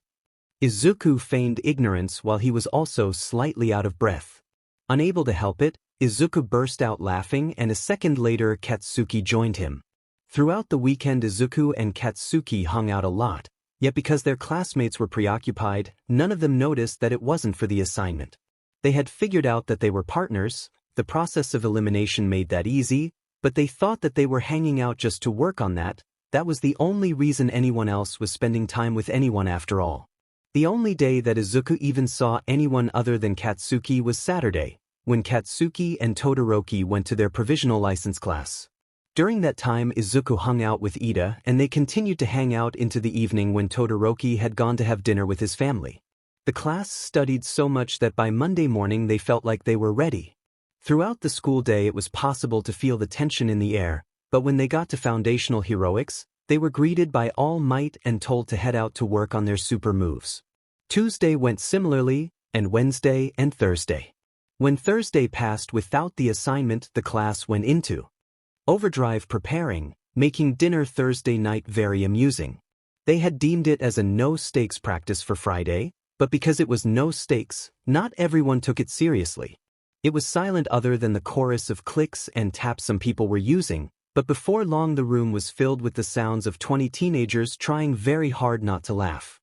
Kaminari had decided that rather than communicate with his partner, he was going to communicate with everyone.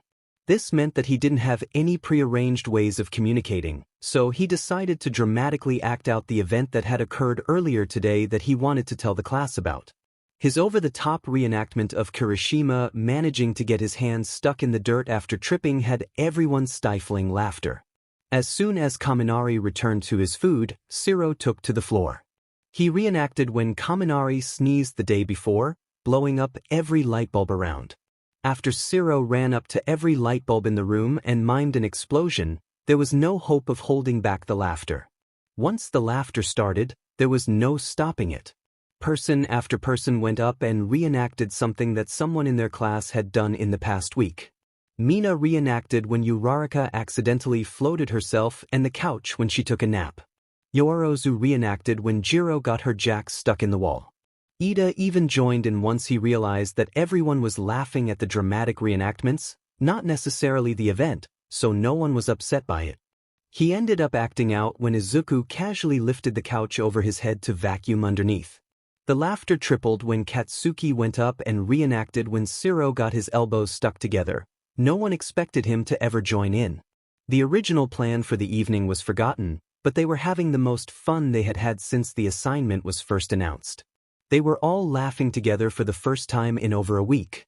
Unfortunately, it couldn't last forever. Slowly they ran out of things to act out, and they all separated into their partners to practice one last time before they had the actual assignment. Izuku went off to his room, expecting to spend his evening getting ahead on homework or watching movies. However, once he managed to get comfortable on his bed, someone knocked on his door. A smile spread across his face because it was a very distinctive knock. It was actually the first code he and Katsuki had ever come up with. It was a simple code that just meant hello, but it indicated that Katsuki was there. Izuku couldn't get over how often Katsuki had been willing to hang out with him all week, and that Katsuki was usually the one to initiate it, but he recognized that it was partially because neither of them had anyone else to hang out with. Izuku was starting to dread when the assignment was over and they were no longer always free, but for now he was overjoyed to spend any time with Katsuki. "Nerd, are you gonna answer your demon door?" Katsuki knocked on the door again. Izuku rushed to the door. "Sorry, Kaken, I had to untangle myself." He gestured to the mess of blankets on the bed. It wasn't entirely a lie, he had been tangled in blankets, but he would have gotten out of it a lot faster if he hadn't been too busy thinking about how great spending time with Katsuki was. Izuku ushered him inside. He wasn't sure what their classmates' reaction would be to them actually being friends, but he didn't feel like finding out now. Katsuki sat on his bed while looking around the room. "Huh, I should have known your room would be a goddamn shrine." In the past week they hadn't actually spent any time together in the dorm, so Katsuki had yet to see Izuku's room. Don't act like you don't own just as much All Might memorabilia as I do, Kakin. I was with you when you got most of it. Yeah, but I keep it under my bed like a normal person, not out staring at me. It's effing creepy. If you just came here to insult my decor, you can leave. Katuski sighed. No, I figured that if everyone else was studying with their partner, we should too. Kakin, we have been doing this for years. We spent yesterday reviewing Morse code and different variations of sign languages to be able to figure out other people's messages. What else could we possibly do to prepare? Nothing, that's why I figured we would study something else. Fine, what are we studying? The newest All Might movie? Katsuki grinned as he gestured to the laptop and movie he had under his arm that Izuku had somehow failed to notice. What? But don't you usually go to bed soon? Yes, so we better start it right if any now. Okay, move over. The movie was good. Izuku had seen it before, but it didn't really hold his attention this time around. He was too busy enjoying the fact that for the first time in years, they were really acting like friends. Unfortunately, the movie didn't last forever and Katsuki left as soon as it ended, while Izuku stayed up. He wasn't doing anything, he was actually trying to sleep, but he kept going over all the time he had spent with Katsuki over the week. Finally, in the early hours of the morning, he fell asleep with a smile on his face. Friday morning was chaotic to say the least. Everyone was well aware that the second iteration of the assignment was going to take place during Foundational Heroics that afternoon. They had found out first thing in the morning from Kirishima, who heard from Tetsutetsu last night, that Class B had their second iteration yesterday. The consensus was that they did better the second time around, but that it was more difficult. Apparently the prompts are harder and their teacher was going to let less go. Naturally, that sent the class into a panic. Izuku walked into the kitchen Friday morning planning to make himself his usual breakfast, but after witnessing the frenzy his classmates were in, he decided that it wasn't worth it. He turned around and walked right out of the kitchen, not wanting to deal with whatever the screaming that was happening was. After returning to his room to finish getting ready, he decided to head to class early. He walked past the kitchen without anyone paying much attention to him, but when he was almost out the door to leave the dorm, Katsuki yelled from the kitchen, "Where do you think you're going, Deku?" All other noise stopped, waiting to see what this was all about. Izuku turned around confused. Class? Without breakfast? Did you know better than that? Izuku pulled an apple out of his bag that he had put in the day before. I have an apple. He hadn't been planning on eating it, but maybe it would convince Katsuki to let him go. He really didn't feel like hanging around his panicked classmates right now. An apple? Really? Get your butt over here. Izuku begrudgingly headed over to the kitchen, only for Katsuki to shove a bowl of rice and egg at him and push him into a chair. Eat, Katsuki grunted at Izuku as he grabbed a second bowl of the same thing. They sat in silence eating as all of their classmates stared at them. What was that about, Kakin? Izuku couldn't help but to ask silently as they ate. If you plan to be the number 2 hero, you can't skip FING breakfast. Katsuki answered without talking as well. They were both very aware that their classmates were staring at them. Number 2? Kakin, I'm gonna be number 1. You won't be either if you skip breakfast, idiot. They finished eating quickly after that and Izuku headed to the door to walk to class. Oi, nerd, wait a second, I'll walk with you. Katsuki said silently before sprinting up to his room to finish getting ready. Izuku started putting on his shoes in slow motion. He didn't want to bring attention to the fact that he was waiting for Katsuki. All of their classmates were still watching, but he really did want to walk with Katsuki to class. Luckily Katsuki was fast. By the time Izuku was finished putting his shoes on, Katsuki had come back downstairs and already had one shoe on.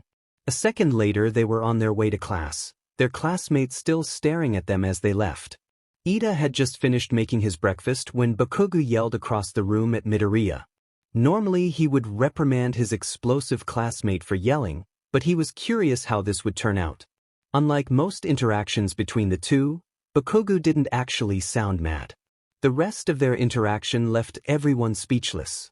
The uncontrollable chaos was silenced instantly by Bakugo forcing Midoriya to eat breakfast.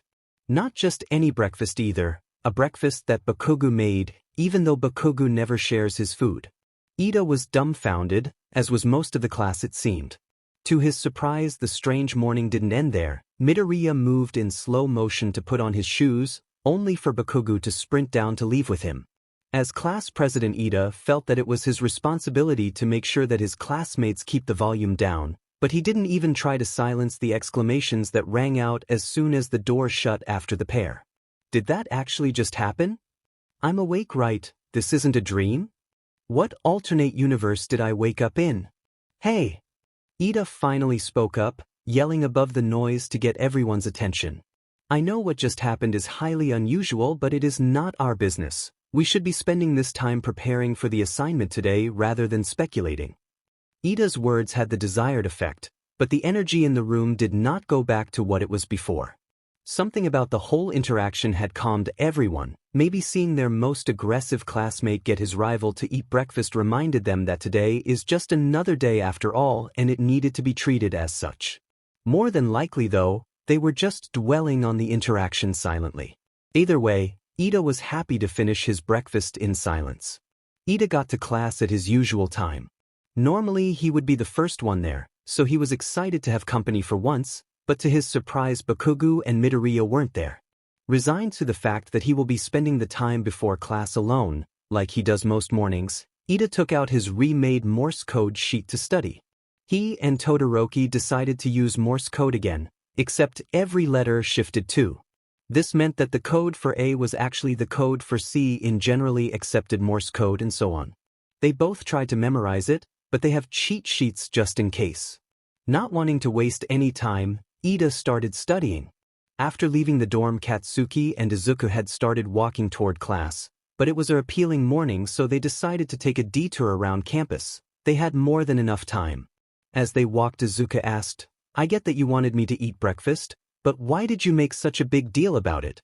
All of our classmates were watching. That's why I made a big deal about it. Those fuckers are all so stressed about this goddamn assignment. The charades thing worked as a distraction, why not distract them some more? Katsuki looked at the ground the whole time he spoke. Izuku felt a strange feeling in his chest as he realized that Katsuki was just being caring in his own abrasive way. You publicly forced me to eat breakfast to relieve our classmates' stress? Wow, you really do care about all of us. No shit. If you tell anyone, though, I will not hesitate to blast your head off. Katsuki pushed Izuku with his shoulder. Yeah, don't worry, I won't tell anyone that you are secretly a softie. Izuku joked. Katsuki just laughed and pushed Izuku harder than before. Izuku stumbled and fell onto the grass. He sat on the ground and dramatically pouted up at Katsuki. That was mean. Yeah, 'cause I'm not a effing softie. Katsuki said, even though he held out a hand to help Izuku up. Izuku grabbed Katsuki's hand, but instead of using it to pull himself up, he pulled Katsuki to the ground. Izuku burst out laughing at the offended look on Katsuki's face. Katsuki fought to keep an angry look on his face, but in the end laughter won out. Unable to help it, they both laughed until they couldn't breathe, rolling on the floor next to each other. After a few minutes of laughing, Izuku looked at his watch and realized how much time they had wasted. He quickly moved to get up as he spoke. Oh no, we gotta go, class starts soon. Oh shit. Katsuki got up as well and then started running. Race ya nerd. Both of them took off on a full sprint to the classroom, arriving out of breath a few minutes later. They still had a couple minutes before class started, but they were too out of breath to talk to anyone. Instead, they busied themselves with getting ready for the day, determined to ignore the stares they could feel on them from all of their classmates. Did you guys seriously leave the dorm early this morning to go fight? Kaminari spoke up from where he was sitting on a desk.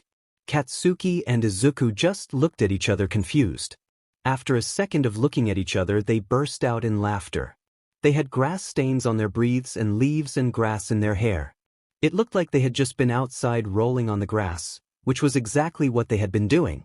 Except to any of their classmates, the obvious answer was that they were fighting. After all, they hated each other and couldn't possibly have been enjoying each other's company. They never managed to answer Kaminari, because as soon as they stopped laughing, class started for the day. Luckily, everyone stopped staring at them not long after class began. There were bigger things to worry about today anyway. The rest of the day was tense, but otherwise it was pretty normal until lunch. As soon as lunch started, everyone broke into their partners for some last-minute studying. Izuku started walking to the cafeteria, expecting to spend lunch alone, when Katsuki walked up beside him. "Kaken? What? Are you walking to lunch with me?" "No, I just happened to perfectly match my FING pace to yours after catching up to you." "Teach, obviously I'm walking to lunch with you." Right, why? Why the if not? They reached the cafeteria and got in line to get food, the whole time staying next to each other but seemingly not interacting at all. 'Cause everyone thinks we can barely stand each other. I mean, we came back covered in grass this morning and their first thought was we were fighting. If it was literally anyone else, they would have thought something very different had happened. Like what, nerd? What? You said that if we were anyone else, they would have thought we did something different. What would they have thought we had done? They would have thought, Izuku turned red, that we were rolling on the ground. Yep, that's it. That's the only thing that it could be. Katsuki started chuckling, cluing Izuku in. You were teasing me. Kachon, that's mean. Izuku pushed Katsuki with his shoulder, before remembering that they were surrounded by people. Izuku was too embarrassed to say anything else. They silently got their food and sat down at a table. After a while, Katsuki started a silent conversation about the upcoming assignment. With both of them invested in the conversation, lunch ended quickly. The class before Foundational Heroics passed quickly, and almost too soon it was time for the assignment. Aizawa walked into the class and immediately walked to the board and started writing. When he finished, he stepped back to allow the class to read it as he read it out loud. What is something that you have observed about someone in this room? As all of you are probably aware, today we will be doing the second iteration of the assignment. Instead of everyone getting separate prompts, this is everyone's prompt. For a few of you this prompt should sound familiar. It is similar to one of the possibilities from last time. Aizawa looked at each student. I want to make it clear that even though your prompt is all the same, your message cannot be the same as anyone else. If I think your message is too close to someone else's in the class, I will assume that one of you found out the other's message and decided to use their message as your own. Neither of you will get any points for your message. Many students looked around worried. The best way to avoid that is to make sure that you choose a complicated enough message that someone else won't also use it. Aizawa continued talking. Just like last time, you have until the end of class to tell your partner your message. I will give a quiz at the end of class that will be filled out the same as the one from last week. Unlike last time, I will be more strict. If I see or hear anything unusual, I will call it out to the class. At that point, it is up to you on whether or not you want to continue what you were doing. However, you can be sure to have the attention of the room on you. Almost as soon as Aizawa finished talking, Izuku heard an almost silent click. Without a thought, he started paying attention to whatever his friend was about to say. All right, nerd, we on for the same competition as last time? Izuku grinned. Of course, I have to defend my win from last time. Fat chance, Deku, I'm winning this time around. Aizawa kept talking and both boys took notes, but they were also very focused on their classmates, both to think of their own message and to figure out other people's messages. It wasn't long until Izuku started to hear tapping. He recognized it immediately as Morse code. He wrote down what he was hearing as he figured out who was tapping. It wasn't hard to see that it was Todoroki. Once Todoroki stopped tapping, Izuku looked down at what he wrote, but it didn't make any sense. Before he could decipher it, he heard Ida start tapping. He wrote down what Ida was tapping as well, but someone else started tapping. Not long after Ida did. Hey, I'm trying to figure out Ida's and Todoroki's messages, but someone else is tapping too. Can you figure that out? Izuku struggled to pick out Ida's message from the other tapper. Yeah, Pinky left her cheat sheet in my room the other day. The FING idiot probably didn't even notice. I can figure out her and Frogface's messages. Izuku finished writing down what he thought was Ida's message. He knew that a few words were definitely distorted by the other tapper, but he hoped it would be close enough to what he actually said that they could figure out the message. Of course, that wouldn't matter if he couldn't decode the Morse code. Okay, Pinky's message was Midoriya never really had friends before. He always seems to question if he is being an okay friend. Wow, okay, I mean she's not wrong, but she didn't have to say it. Izuku wrote down the message in code in a separate notebook just like he did last time, all while taking notes. Yediman, she really called you out there. Frogface's message is, Tokoyami struggles to concentrate sometimes because Dark Shadow gets bored. Kaminari, eyes up front please. Aizawa called out. Kaminari had been turned around completely to look at Kirishima. Awesome, I'm still figuring out Todoroki and Ida's messages. Have you figured out any more? Not yet, these idiots are all acting less idiotic than usual. It looks like charades was just for fun last night. The whole time they had been communicating, Izuku had also been trying to decode Todoroki's message and pay attention to the lecture. He barely was able to stop himself from laughing when he finally decoded it. It was so on brand for Todoroki, their resident conspiracy theorist, that Izuku almost didn't have to decode the entire message. He had heard the theory often enough. Todoroki's message is that Shinso is the love child of Mr. Aizawa and Ms. Joke. He looks and acts like Mr. Aizawa, but he has a quirk that controls someone almost like Ms. Joke can control people's laughter. Decoding Todoroki's message had given Izuku an idea for his own message, so he wrote down his own after he finished writing the message he decoded. He didn't bother to tell Katsuki though. He figured he might as well wait until they had the quizzes. What the F dash? Katsuki chuckled. Todoroki likes conspiracy theories. No sheet, is Glass's message in the same code? I think so, give me a sec to decode it. Izuku tried to decode the whole message, but parts of it were distorted enough that he couldn't figure out enough of the words. Luckily they figured out enough. I couldn't figure it out word for word because of the other tapping, but I was able to figure out that the message is about us being better friends, we understand each other. One of your idiots figured it out. I wasn't expecting that. Kaken, I don't say anything when you call your friends idiots because I know you don't mean it, but my friends aren't idiots. Izuku had debated calling Katsuki out on calling his friends idiots way back when he first started it, but he had decided not to once he realized how fondly he said it. He wasn't naive enough to think that the fondness Katsuki had for his friends extended to Izuku's friends as well. Would you rather I go back to calling everyone extras? You have your idiots and I have mine. Does it physically hurt you to say friends? You're my friend. Okay, so what? It takes 15 years to be considered friends. Izuku could tell that this conversation was making Katsuki uncomfortable, but he refused to just drop it. No, it's ugh, they're my idiots, you're my friend. You know most people differentiate by saying friends and best friend, not idiots and friend. What? Ida, Todoroki and them, they're my friends. You are my best friend. Although they have struggled recently figuring out what their out-loud relationship was, Izuku meant it. While they have had their ups and downs and they usually act like they hate each other in public, Katsuki is the only person that knows just about everything about him. He trusts him with everything, tells him things that he wouldn't dare tell his new friends. Most importantly though, he knows that he could never mess anything up with Katsuki. Every day he worries that he will do something that would cause the rest of his friends to leave him, but he never has to worry about Katsuki leaving. Hearing Katsuki differentiate between his other friends and him made him think that maybe Katsuki actually feels the same way. Unfortunately, Katsuki didn't get a chance to respond because Kaminari suddenly slammed his hands on the table and started coughing like crazy. While the whole class looked at him, Izuku took that chance to look around. He noticed that Shiro and Kirishima used the distraction to swap notes.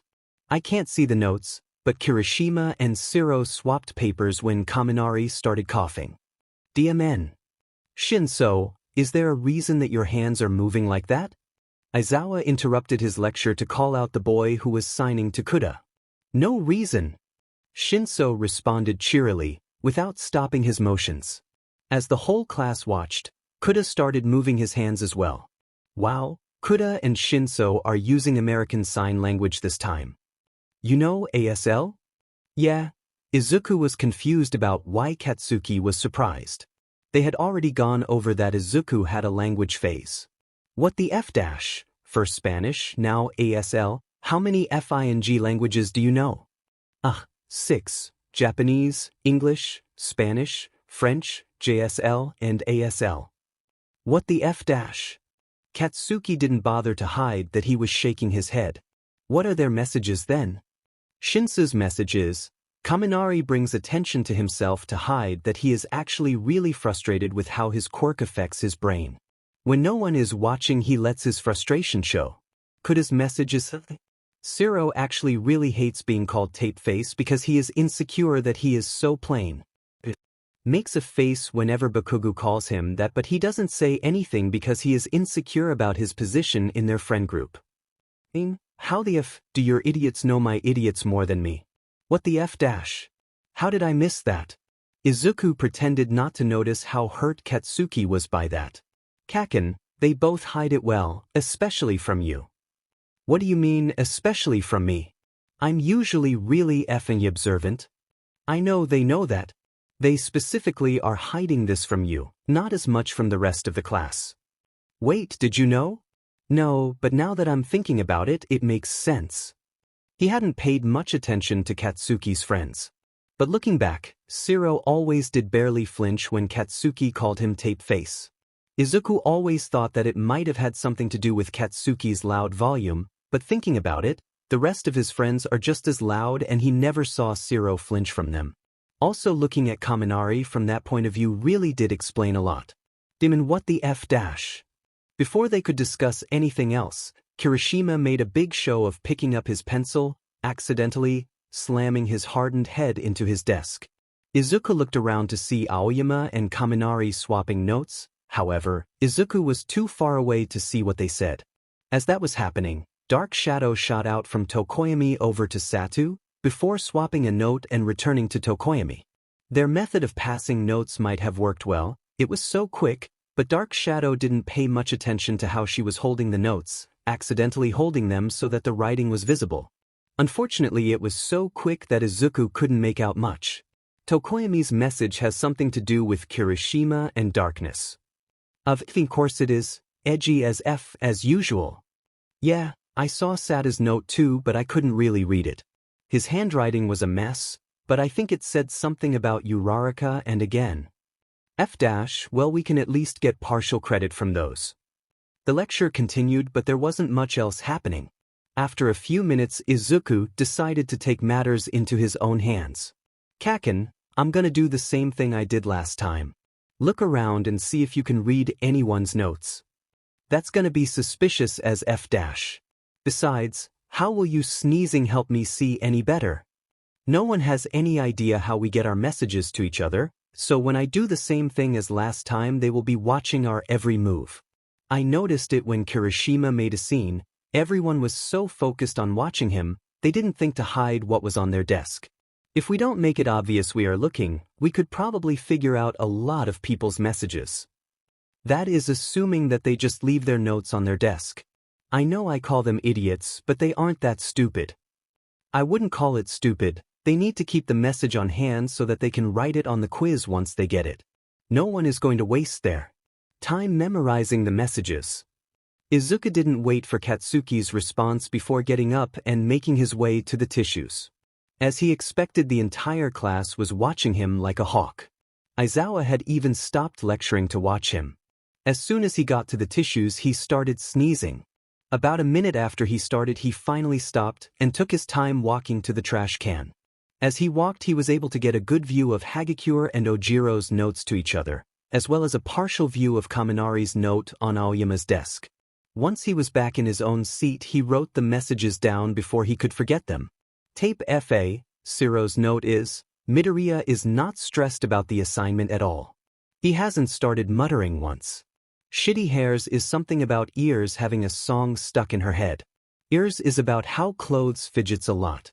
Apparently nobody notices because she's invisible, but she is just loud enough for ears to hear. Clothes? Yeah, the FING invisible idiot.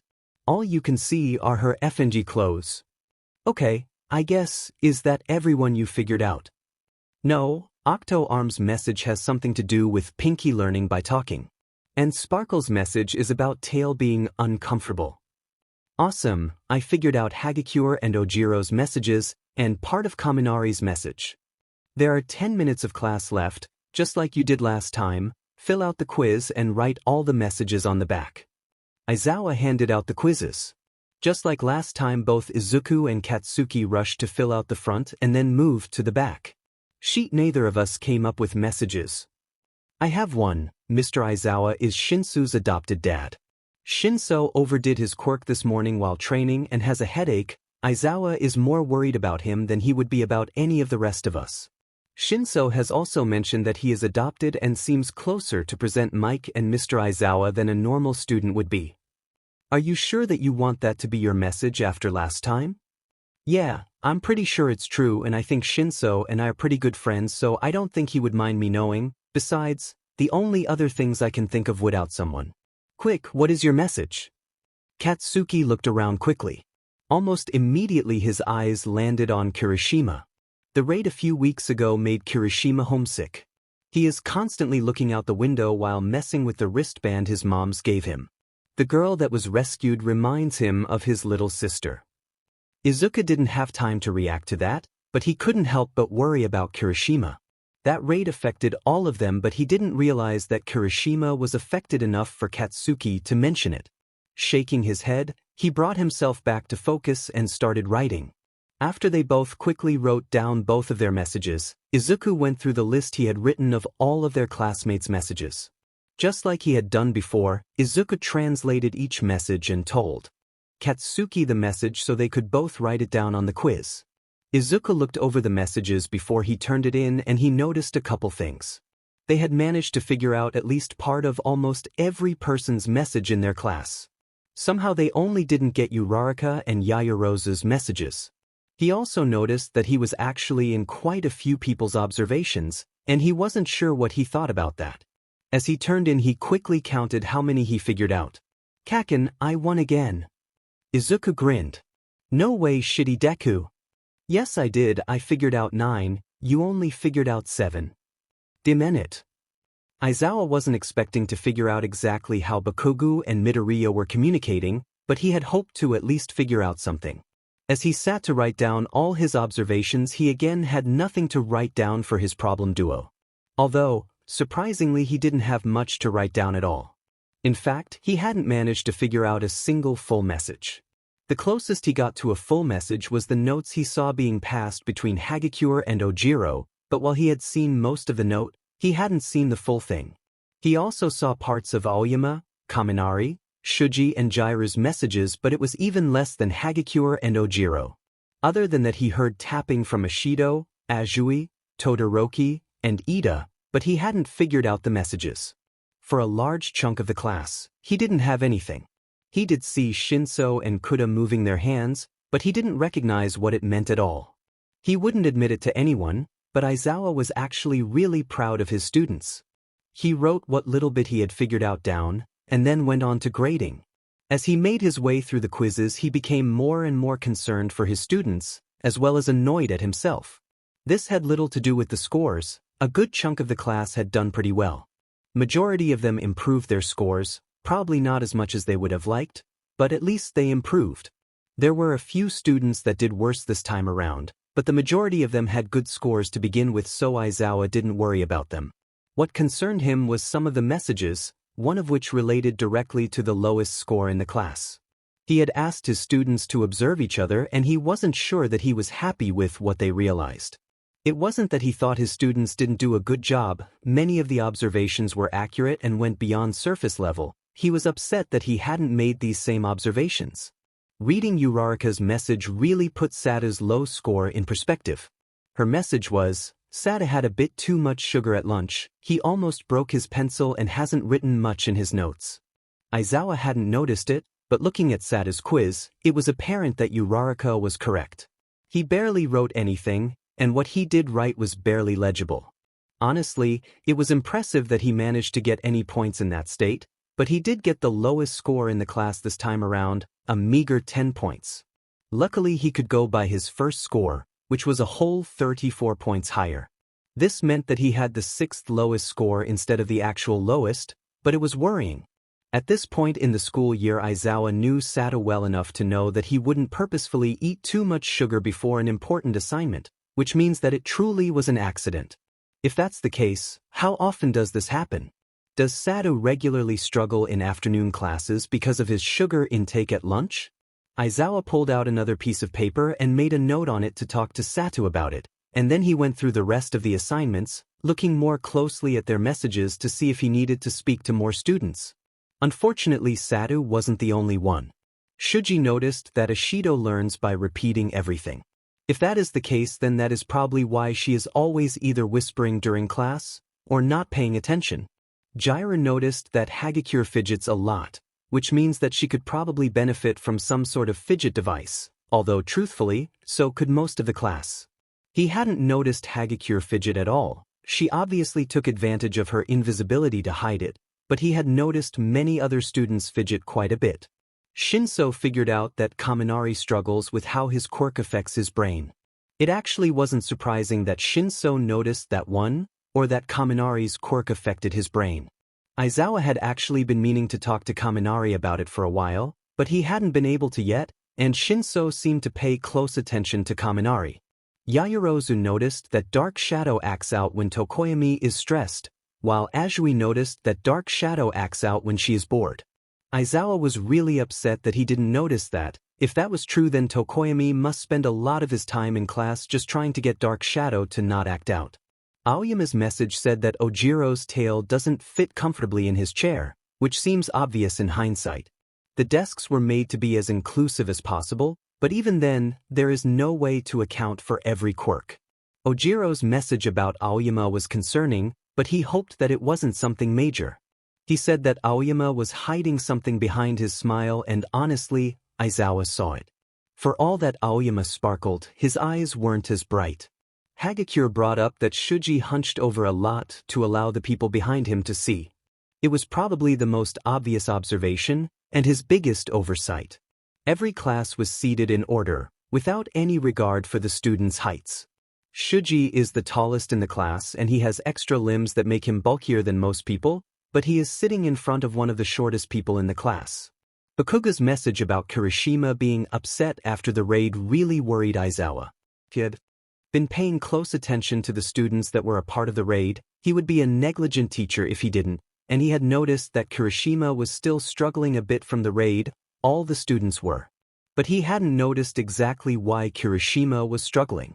He had assumed it was because of his fight with Rappa and the general raid. He had no idea of any similarities to his family. He also noted to talk to the problem duo again. Midoriya's message was concerning in an entirely different way. Yet again the boy had managed to figure out something about Aizawa's own family. Knowing the impression Midoriya had made on his family, he doubted any of them would be upset with him for knowing, but Shinso might mind that Bakugo knows. When Shinso first joined the class, he was hesitant to be friends with anyone, but Midoriya and Kaminari were determined. Aizawa didn't know the details, but Midoriya and Shinso bonded, and now Shinso asked Midoriya to join their training regularly. Unsurprisingly, Shinso has not warmed up to Bakugo the same way. Shinso hates the way Bakugo treats Midoriya, and refuses to be civil towards him. Bakugo doesn't seem to have anything against Shinso, but he is abrasive and insulting toward everyone. Looking back over his long list of students to talk to, Aizawa sighed. It was going to be a long Monday afternoon. He thought back to the conversation with Bakugo and Midoriya after the last assignment and decided to cross them off his list.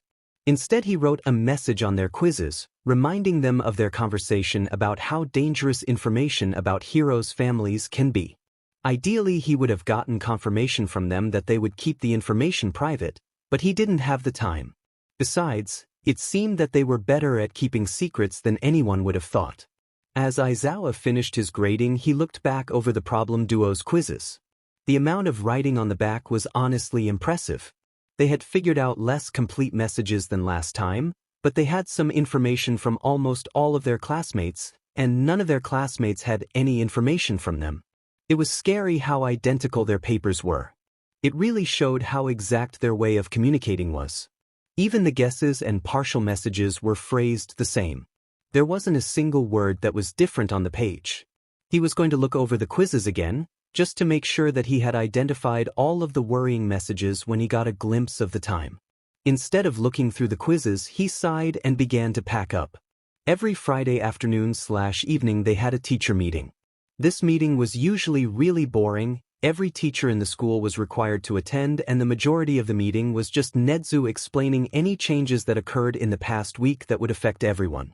It wasn't anything like the lively meeting the week before that had been to discuss the assignment. The only people that were required to be at that meeting were Aizawa and Vlad King. Everyone else was there because they wanted to be, meaning that the teachers that don't interact with the hero course usually didn't go. Everyone who teaches at UA was required to go to this meeting, so to not waste time they didn't discuss anything that wasn't relevant to all the courses. If there was something that was relevant to only a specific course, they would have a separate meeting after this one. Fortunately, this week did not have an extra hero course meeting, so Aizawa was looking forward to the extra time with his family tonight. Aizawa made his way to the designated auditorium and snagged a chair beside his husband. Before long, Nedzu was standing on stage at the front talking into the microphone. Aizawa tried to listen, but Nedzu had a tendency to ramble. Instead, he found himself fighting sleep. He wanted to fall asleep on his husband's shoulder, but the information about his family hadn't made it beyond the hero course, and while he trusted all of the teachers at this school, it was a lot easier for them not to know.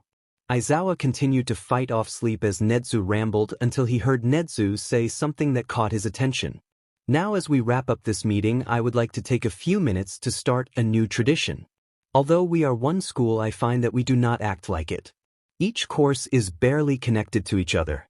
To remedy this, I will announce any accomplishments from each course from the past week so that we may celebrate together. Aizawa hid a smile in his capture weapon. As a hero whose main offense is a support item, he always thought that there should be more connections made between the courses. This won't fix that, but creating more camaraderie between the teachers will help. To start, Nedzu started listing off different accomplishments from each course, but Aizawa was only vaguely listening. It had been a long week and he was ready to go home. His attention, however, was caught when Nedzu suddenly mentioned his name. Aizawa and Vlad King's classes completed the second iteration of one of the most important assignments in the hero course. Two of Aizawa's students beat the record for the highest score last week in the first iteration, and I believe that they beat their previous score today, although I must admit, I do not actually know their score from today. Aizawa, would you enlighten us? If Aizawa had been closer, he would have seen the glint in Nedzu's eye, but even from where he was, he knew it was there. 170, he grunted with his face still buried in his scarf. He didn't bother to yell. He knew Nedzu had great hearing and he was going to repeat it anyway.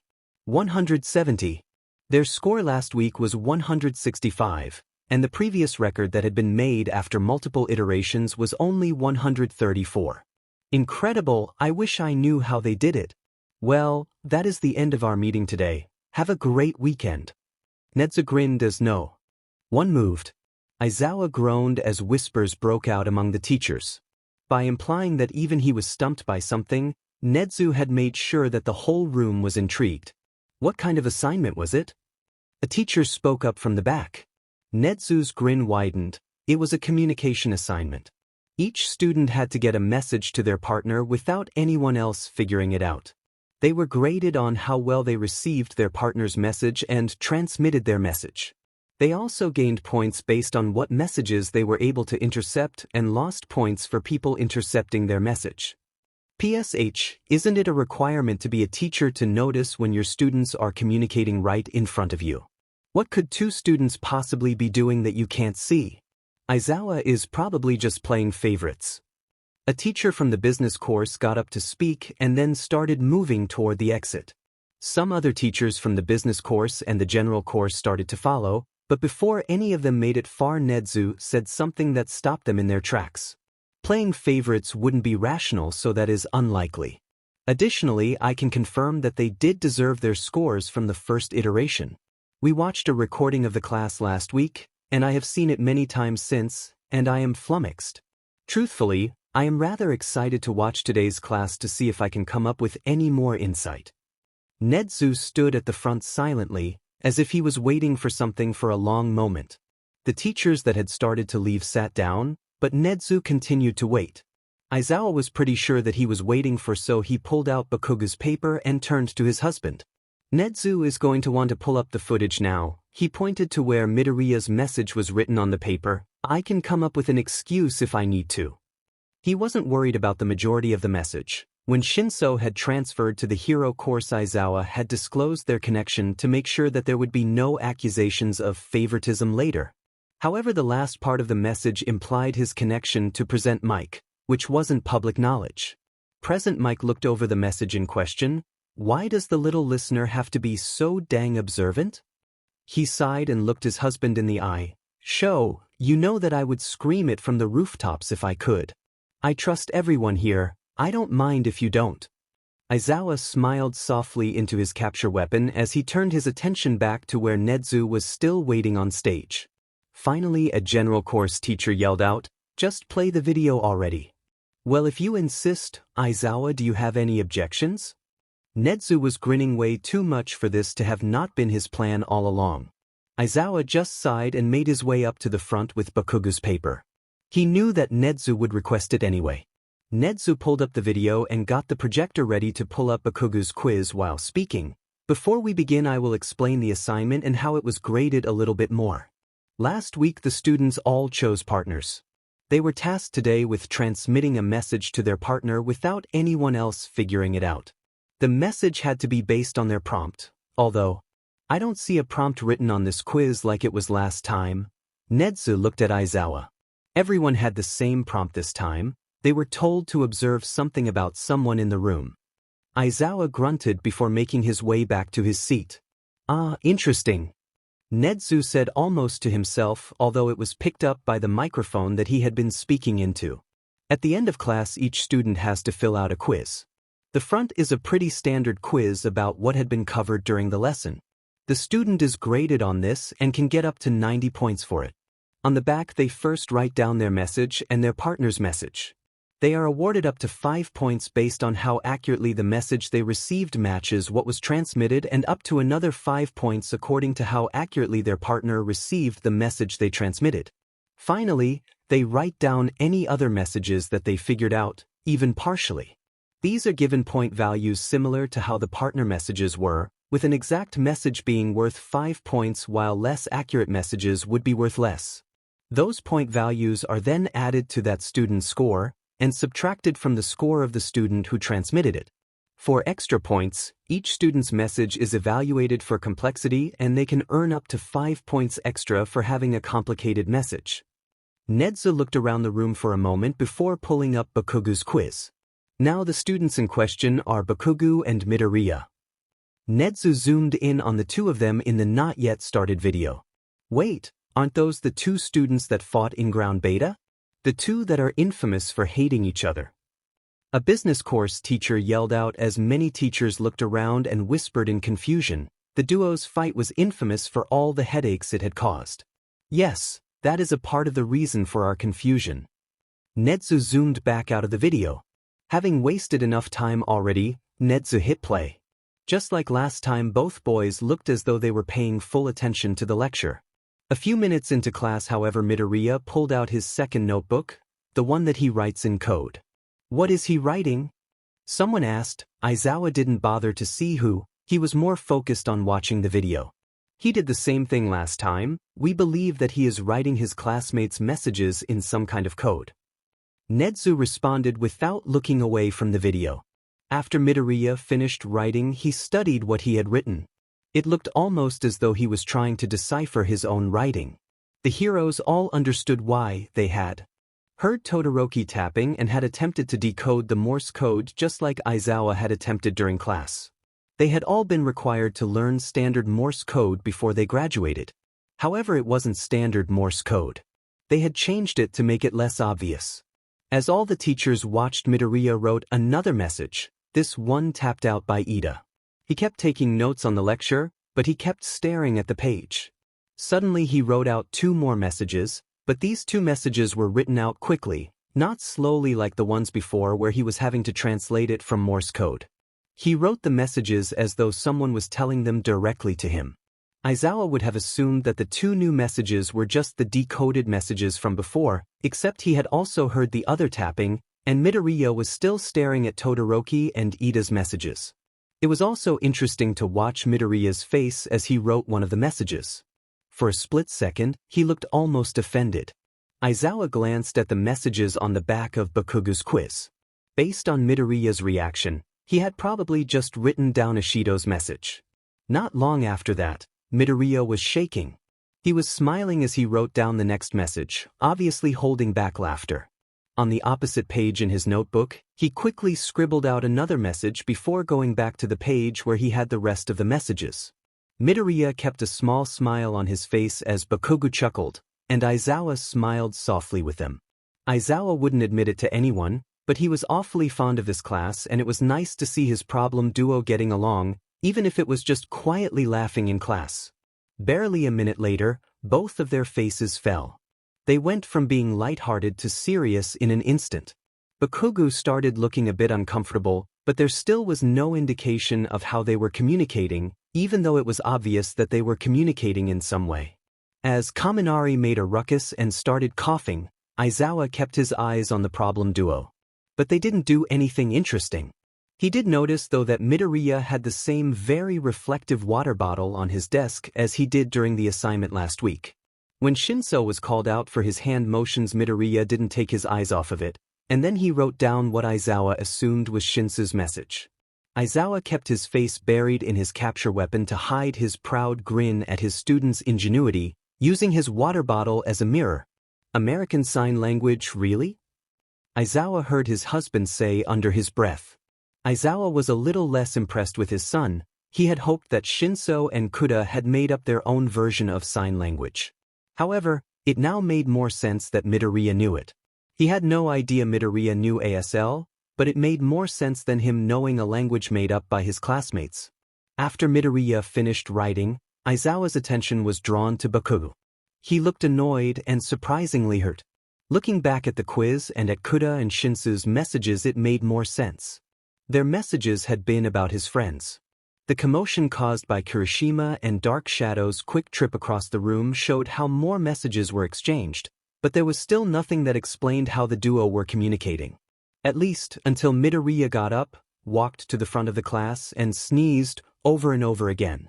The sneezes. Netsu rewinded the video to replay Midoriya's sneezes. It's Morse code. Netsu's grin was terrifying, but it fell as Midoriya finished sneezing. Never mind. Netsu mumbled under his breath, just barely loud enough for the microphone to pick up. It was just sneeze. What? A general education course teacher yelled. Aizawa was barely holding back laughter, while many of the hero course teachers didn't bother to hold back. Many teachers from other courses looked around bewildered at the hero course teachers laughing. The heroes all figured out what Midoriya had said, which was literally, sneeze. Netsu explained what Midoriya had said to the other teachers, but Aizawa wasn't listening. He was too busy watching the problem duo. After watching them as closely as he had been, it was apparent that Midoriya didn't cause a disruption to allow them to communicate. They had been doing that all along. Aizawa watched them to see what the reasoning was, and he was impressed when he found out. The distraction kept all eyes on them, so no one was paying attention to their own papers. Majority of them had their message and their partner's message sitting on their desk. Midoriya and Bakugo used their distraction as a way to read them. Sure enough, when Midoriya sat back down, he started writing furiously. Just as he finished writing, the last 10 minutes hit. Both boys rushed through the front of the quiz easily. They had been taking diligent notes the whole time. When they reached the back though, they paused. After a moment they wrote down Midoriya's message. Many teachers side-eyed Aizawa and present Mike at that, but only for a moment. The whole room was intrigued by the synchronized writing. They were especially interested as they both paused so that Bakugo could look around frantically. Almost as soon as his eyes stopped on Kirishima, both boys started writing again. When they moved on to their classmates' messages, Midoriya pulled his coded notebook toward himself, and they both wrote as if he was reading it aloud. Netsu stopped the video when the papers were turned in. Most of the teachers turned their attention to the quiz, looking more at what was written. Aizawa was more interested in the paused video image. Both boys' faces were left on the screen. Midoriya had a large grin stretched across his face, but what really caught Aizawa's attention was Bakugo's face.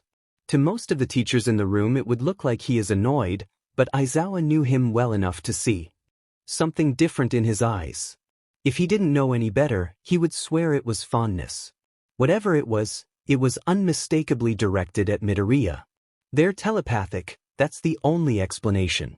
I have been a teacher for longer than most of you have been alive, and I have seen my fair share of students communicating during class. All kinds of different codes and passing notes, but I have never seen anything like that before. An ancient-looking business course teacher spoke up. His comment broke the silence. Teachers all around the room started talking, adding in their own 2 cents about what was happening. Someone yelled out that both boys' quirks had been showcased in the sports festival, and had been seen many times since. There was no way that they were telepathic. As arguments broke out from teachers trying to theorize, Nezu calmly ended the meeting and packed up, before heading towards Aizawa. I don't think we will be gaining any insight from them, Nezu said as he approached. Then what was the point of this whole thing? Aizawa was suddenly very annoyed. He was excited to spend some free time with his family tonight, but instead they stayed late to watch the video of class. If there wasn't a reason for it, then what was the point of sacrificing his evening? Extra eyes, of course. There was a mischievous glint in Nezu's eye. Every teacher in the school will be watching them like a hawk. Either someone will figure out how they are doing it, or they will break under the pressure. Either way, we will figure it out. Aizawa shook his head as the principal walked away. For some reason, he didn't like the idea of his students breaking. Katsuki left class after the assignment with a mission. After his conversation with Izuku during class, and after some of the messages, he realized that his idiots might actually think he thinks of them as idiots. Izuku was right, they are his friends. Katsuki has just been reluctant to think of them as that because he cares about them differently than he cares about Izuku. But apparently that distinction can be made as friends versus best friend rather than idiots versus friend. He had no clue how he was going to go about it, but his mission was to make sure his friends knew that he doesn't actually think that they are idiots. Katsuki also decided that he was going to call them by their names.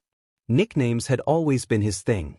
It started out because he is terrible about learning names, but it evolved from there. Once he respects someone, he remembers their name, but that doesn't mean that he uses it. It's partially a habit, partially because he doesn't want to admit that he respects them, but he hates to admit it. It is mostly because he likes calling people by a name that only he uses. Katsuki got in the habit of saying the opposite of what he meant. He regularly called Izuku stupid when he is actually one of the smartest people he knows. He likes to call his friends idiots when that is far from the truth.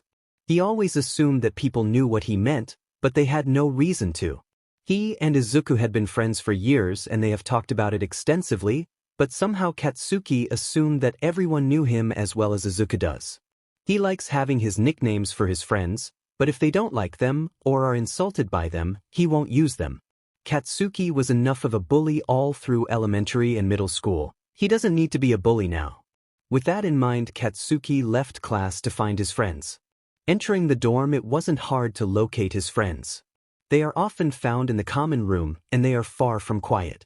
As he entered the room, they didn't hesitate before calling him over. "Hey Bakugo, come sit with us." Kirishima grinned and motioned to the seat next to him on the sofa. "Yeah, we were just talking about how much better that assignment went," Shiro said from where he lounged on the floor in front of the recliner with his head in Kaminari's lap. Mina was lounging sideways in the recliner, with her head hanging over the armrest. Katsuki sat down in the seat that Kirishima offered, only to find his lap full of the other boy's legs a second later. He stopped himself from pushing Kirishima's legs off of him. It was a reflex, but honestly he didn't mind it much. "You know, I feel like I did a lot better this time around, but I still don't think I did good. Like, I didn't figure out many people's messages, but I don't think as many people figured out my message either. And like, I know I did better on the quiz. I mean, I actually answered something this time, but I've never been good at quizzes to begin with." Kaminari spoke as he played with Shiro's hair. "Ugh, I know what you mean. Like, I know I did better, but I'm pretty sure I didn't do good." Ashido groaned. Kirishima and Shiro both voiced their agreement as well, and Katsuki found himself feeling bad for them. If class today had gone differently, Katsuki might have made a joke at their expense, thinking that they wouldn't have been upset by it, but now he knew that it might actually hurt them. He had no idea how to be comforting, but his friends deserved that he would at least try. Improvement is really what they are looking for. They are having us do this assignment multiple times. We might not have the opportunity to replace our grade again, but there is no way this will be the last attempt. They don't expect anyone to do well. I would guess that they have set up grading so that it won't hurt your overall grade too badly. Easy for you to say. I heard from Tetsu that you and Midoriya got the highest scores ever. Kirishima said lightheartedly. What? Mina, Kaminari, and Shiro all practically yelled at once. Katsuki sighed. Yeah, but the only reason we were even FING told about that is because they were checking to make sure that we didn't have a FING telepathy quirk or something. Holy shit. They thought you two had a secret telepathy quirk? What the heck was your score? Mina sat up and turned to look at him. 165, but that's not the FING point. Your scores were a lot more expected than mine. They're asking us to do 3 things at once, and all of those 3 things could be a major FNG challenge all on its own. Deku and I did well partially because we have known each other since we were in infant diapers. But you hate him. Mina almost smacked Kaminari with her aggressive arm motions. I know him, that doesn't change no matter what I FING feel about him. Katsuki almost denied that he hated Izuku, but he couldn't, not to them, not yet. Dude, it's super manly that you are trying to make us feel better, but it's really not working for you. There's not much you can say after you got the highest score ever on your first attempt. Yeah dude, why are you trying to make us feel better anyway? Usually you would just say, it's your own demon fault, you should have studied more, or made a joke mocking us or something. Are you okay?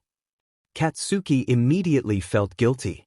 He knew that's what he would normally do, and he had come to the realization that he was being mean earlier, but hearing Kaminari say it like that really drove the point home. He sighed as he tried to find the words for what he wanted to say. During the assignment today Deku and I figured out the majority of the messages in the class, or at least parts of them anyway. There were a few messages that they made me realize how much of an a-hole I was being. Katsuki looked around at all his friends. Shiro had sat up to look at him better once he realized how serious Katsuki was. Mina and Kaminari both were facing him the best they could. Kirishima even tried to pull his feet away so that he could sit up and really pay attention to what he was saying, but Katsuki didn't let him. The weight of his friend's legs on his lap helped him focus himself so he could start talking. He sighed. I say the opposite of what I mean all the FING time, and I thought you all understood that. Katsuki could tell that they were all about to argue, so he quickly continued. You might all understand that, but you don't deserve to be torn down all the time anyway. I call you my idiots all the time, but I don't actually think that you are idiots. Yeah, you might not score very highly in academics, but you made it into the top hero school in the world, and there is no way in hell I would be friends with anyone that isn't a badass. So I guess this is an apology. Katsuki looked each of his friends in the eye in turn. Kirishima, Mina, Kaminari, Shiro, I'm sorry I've been in, but I'll try and be nicer or whatever, and Katsuki looked down and played with his hands. I'll drop the nicknames. No. Mina yelled, causing all of the boys to turn to stare at her. I mean, I appreciate your apology, and it was exactly what I needed to hear right now to make me feel better. But you cannot get rid of the nicknames, and you better not become super nice or anything. I don't mind being called an idiot when I know you don't mean it, and Pinky is literally my hero name. Raccoon Eyes is a little insulting, which is why no one except you is allowed to say it, but I don't know, it makes me feel kinda special to have a nickname from you. Yeah, I mean, I always thought of you calling me Shitty Hair as an inside joke, 'cause you don't think my hair is actually shitty, right? Kirishima was smiling at Katsuki when he started talking, but as he asked for confirmation he averted his eyes to the floor and scratched at his neck. No FING sheet, your hair is literally just like mine except red. Obviously I don't actually think it's shitty. Katsuki would have smacked Kirishima in the head like he had gotten in the habit of, but he was a bit out of arm's reach. He was going to smack his leg instead, but he realized that hitting his friends goes against what he was just saying. I like the idea of having a nickname too, but I'm not a huge fan of Dunce Face. Kaminari hunched into himself a bit. Well then what do you want me to call you? Sparky? Sparkplug? Chargebolt? Pikachu? As soon as Katsuki said Pikachu, Kaminari's face lit up. Pikachu? You would seriously call me Pikachu? Kaminari looked at Katsuki with wide, hopeful eyes. Ivy said it, didn't I? Kaminari lit up in a way that Katsuki had never seen before. He couldn't hold back his own grin. It felt good to make his friend happy. I also would like a nickname, not Tape Face though, please. Shiro looked between Katsuki and Kaminari hopefully.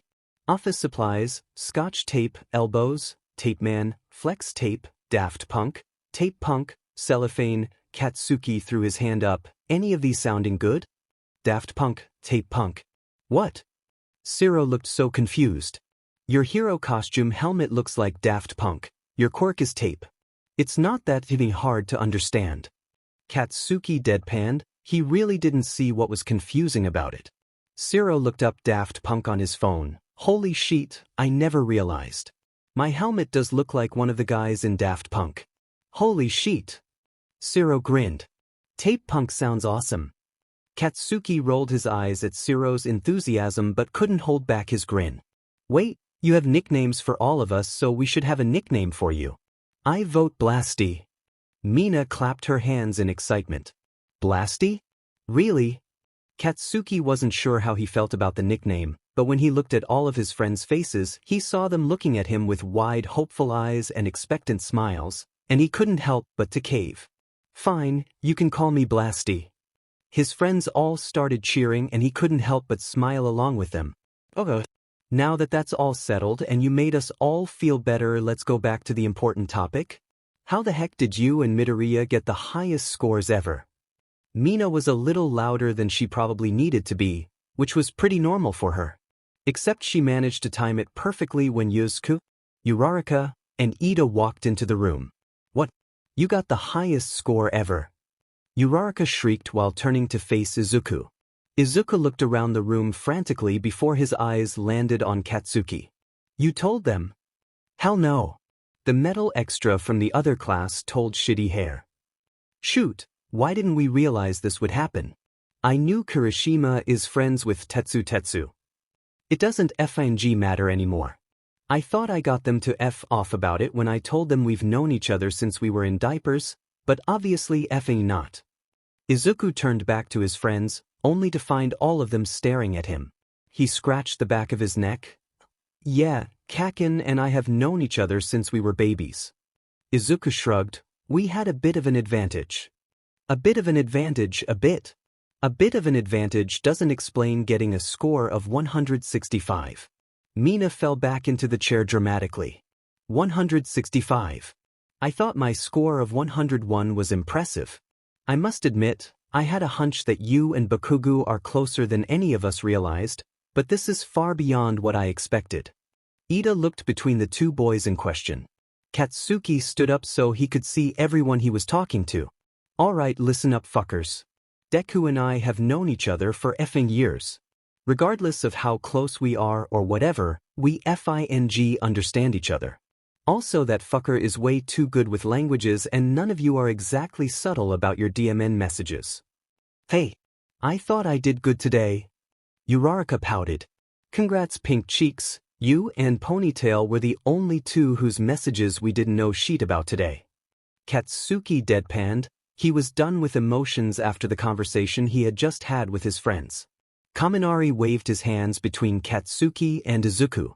Are we just ignoring that Blasty complimented Midoriya? Shut the F up, Pikachu. Whatever. We have FING training to do. Katsuki stormed out of the room, dragging Izuku along with him. He wasn't lying, they really did have plans to train together, but they usually tried not to advertise that to their classmates. Izuku was silent as Katsuki dragged him away. They separated in the hallway without a word, before meeting up again at the front door, dressed ready to work out. Izuku wanted to say something as they walked toward the gym that they liked to use, but he didn't know what to say. He was going to call Katsuki out on their abrupt departure, but he thought better of it. He didn't know why, but something was obviously bothering Katsuki. Surprisingly, it was Katsuki who broke the silence as they neared the gym. Damn it. What? Are you okay? Izuku was concerned. I just got done telling my FING friends that I'm gonna try and be FANG nicer or whatever, and then I did that sheet. What the F kind of friend am I? Katsuki kicked at the dirt as they walked. Kaken, do you think I'm a good friend? Izuku looked at Katsuki out of the corner of his eye.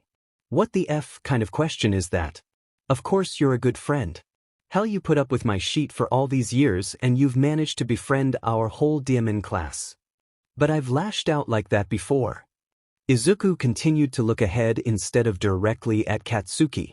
Katsuki stopped walking and turned to stand in front of Izuku. What? I mean, it doesn't happen often, but it has happened. Kaken, everyone has a breaking point, a point where their patience fails. Some people reach that point quickly, other people take a long time to get to that point. Reaching that point doesn't make you a bad friend, Kaken. Izuku reached out to put his hand on Katsuki's shoulder. It makes you human. What would make you a bad friend is if you didn't feel bad about it. After we finish here, go and apologize, and try to avoid lashing out in the future. Your friends care about you, they'll understand. Katsuki just stared at Izuku for a moment before pulling away and turning to continue walking to the gym. Let's go. I wanna FNG punch something. Okay, race ya? Izuku took off before he finished what he was saying. He knew Katsuki always felt better after a little competition. Just like he expected, Katsuki chased after him. Not wanting to ruin Katsuki's mood even more, Izuku slowed a bit so that Katsuki had a chance to catch up. To his surprise, as soon as Katsuki caught up to him, he pushed him off balance. Izuku laughed and sped up to catch up to Katsuki. Once he did, he returned the push. The rest of the race continued similarly. They took turns pushing each other and racing ahead, laughing the whole time. By the time they reached the gym, they were out of breath, both from running and from laughing. They continued to good-naturedly shove each other until they actually started their training with smiles on their faces. Training went well for them. They started with a dynamic warm-up before moving on to some weight training and then ended with quirkless sparring, their usual training routine. Occasionally they will get All Might to join them for the sparring so that they could use quirks, but he had a meeting every Friday that made it so he couldn't come. They didn't talk much on the way back to the dorm after showering and changing in the locker room. Izuku was lost in his thoughts about how his friends all knew how well he did on the assignment. It wasn't that he wanted them to think he did badly or anything like that. He just didn't want to answer their questions. They also aren't big fans of Katsuki, and Izuku really didn't want to hear any of their comments about it. When they finally made it into the dorm, Izuku headed up to his room. As he reached the stairs, he saw Katsuki beeline towards his friends and he smiled sadly. He was really happy that Katsuki had friends that he was willing to be honest with and try to be nice to. But Izuku was a little jealous. Katsuki and him were making progress in their relationship, but he doubted Katsuki would stop being mean to him. He knows that Katsuki doesn't mean it. It was the plan they came up with together all those years ago and he thought that he was fine with it. But seeing Katsuki work so hard on his other friendships hurt a bit. Katsuki thought about what he was going to say to apologize for the entire walk back to the dorms. As soon as he got inside, he rushed over to where his friends were all hanging out around the TV. Catching their attention, he started his apology. I'm really sorry for earlier. Dude, you have nothing to apologize for. I pushed too far, that's on me. I'm the one who is sorry. Kaminari barely let him start. Yeah, and I'm sorry too. I shouldn't have brought up the conversation in the first place. You and Midoriya obviously wanted to keep your scores private, but instead I announced it to everyone. Mina spoke up immediately after Kaminari. Katsuki looked at the two of them in confusion. He was expecting them to be upset at him, not for them to be apologizing to him. We were talking about it after you left. This being nicer thing is a two-way street. It's not manly for us to push past your boundaries like that. Kirishima added. Yeah, dude. Sero paused for a second like he was expecting Katsuki to say something, but he must have seen how uncomfortable Katsuki had gotten with the whole conversation, because he changed the subject. We were about to start a Smash tournament, you in? Sero held out SWCH controller. Yeah, you fuckers are going down. Katsuki took the offered controller and sat down with his friends. Izuku wished that he could say that the assignment wasn't brought up the rest of the weekend, but that seemed to be the only thing some of his friends would talk about. By Saturday morning, the news had spread to everyone in the class about Katsuki and his scores on the first iteration. For the most part, the rest of his classmates didn't bother him about it, But the same couldn't be said about his friends. Some of his friends were calm about it, but others weren't. Ida didn't care much about his score after the initial conversation on Friday. He was more interested in how to improve. He wanted to know any tips that Izuku could give, seeing that Izuku had gotten such a high score and he had figured out Ida's message. Meanwhile, Todoroki took advantage of the fact that Izuku had figured out his message to talk to him about it while also asking for some tips similar to Ida. Izuku didn't mind talking to them about it. They respected that he didn't want to talk about certain things, so they didn't ask about them. Sue wasn't the worst to talk to, but she didn't shy away from questions he didn't want to answer. Like usual, she was blunt and would ask whatever questions that she came up with. She had no issues with him not answering, but Izuku felt a bit awkward anyway. Uraraka was by far the worst. She constantly asked him how he and Katsuki communicated and what other people's messages were. She also kept pestering him about how he could possibly work with Katsuki. He had no idea how to answer her. He was tired of hearing his best friend get insulted over and over again, and she was refusing to stop asking, so he just started avoiding her. Shinso probably had his favorite reaction though, so he spent most of the weekend with him. When he first found out, Shinso asked Izuku for a few tips, but after that one short conversation he didn't mention it again. Izuku could hang out with him and forget about the assignment, so that's what he did for the entire weekend. The only time he spent with anyone else was the class movie night, but he showed up right when the movie started and left right when it ended as to not give anyone time to talk to him about it. All weekend he wished he was like Katsuki, who hadn't been questioned at all after he lashed out during that initial conversation. He may have told Katsuki that he lashes out sometimes, but he does his absolute best to avoid it. Izuku always expects that his friends will leave him, that's all he's ever known, so he can't lash out and give them a reason to go. Monday morning came and he knew that he couldn't avoid it anymore. He walked into class dreading the comments he was surely going to get after the quizzes were handed back. I have your grades back from the assignment on Friday. Majority of you did improve your score, so this new score will replace the old one. If you did do worse this time around, don't worry, you get to keep your old score. Just like last time, I will be giving the same lecture again today during Foundational Heroics. If you got above a 75 on the quiz portion, you have the option to attend a practical lesson with All Might instead. Just like Izuku expected, Aizawa started out class talking about their scores on the assignment. Before I hand these back, I would like to talk about a few things. First, some of these messages touch on things that people may not want talked about or spread around. Part of being a hero is recognizing what information should remain private. Respect your classmates and do not bring up anything that they are not comfortable sharing. The second thing I would like to mention is that while there will not be another assignment just like this one to replace your scores, there will be similar assignments in the future. If you did not score well, continue to think about how you can improve, but don't worry about it too much. There will be ample opportunities to bring your final grade up. As soon as Aizawa finished speaking, he handed the quizzes back. Upon seeing his paper, Izuku started a silent conversation with Katsuki. 170, Kaken, we got 170, we beat our other record. Of course we did, we effing killed it. Izuku read the little note at the top of his paper, but he didn't bother to mention it to Katsuki. He probably had the same note anyway. It said to remember what they talked about surrounding privacy after the last assignment.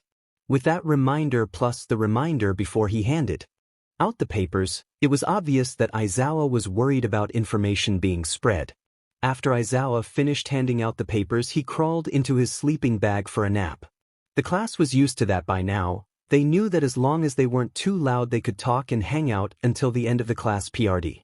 As soon as Aizawa was in his sleeping bag, Uraraka was rushing across the room. As soon as she was close enough to Izuku, she grabbed his paper out of his hands. 170, she announced, catching the attention of the entire room as she flipped to the back as if she was going to read the messages there, but before she could, Izuku snatched it. Uraraka, were you not listening to Aizawa? I just wanted to see how you got such a high score. Uraraka tried to grab the paper back. Besides, it's not like your score was personal information. Izuku darted away to the other side of the classroom. The whole conversation had been loud enough that everyone was paying attention, so there was no point in trying to contain it. Izuku saw that Aizawa had even sat up to see what was going on, but for some reason he didn't stop it. It says right at the top of the page that I shouldn't tell anyone any of the messages or show anyone my paper. Why would you try to read it after seeing that? Izuku had to dodge as she got close to him again. And my score is personal information actually. I won't tell anyone. I just want to see how many messages you figured out. Uraraka floated herself to launch across the room after Izuku. Kaken told you on Friday, the only messages we didn't figure out any part of was yours and Yayarozu's.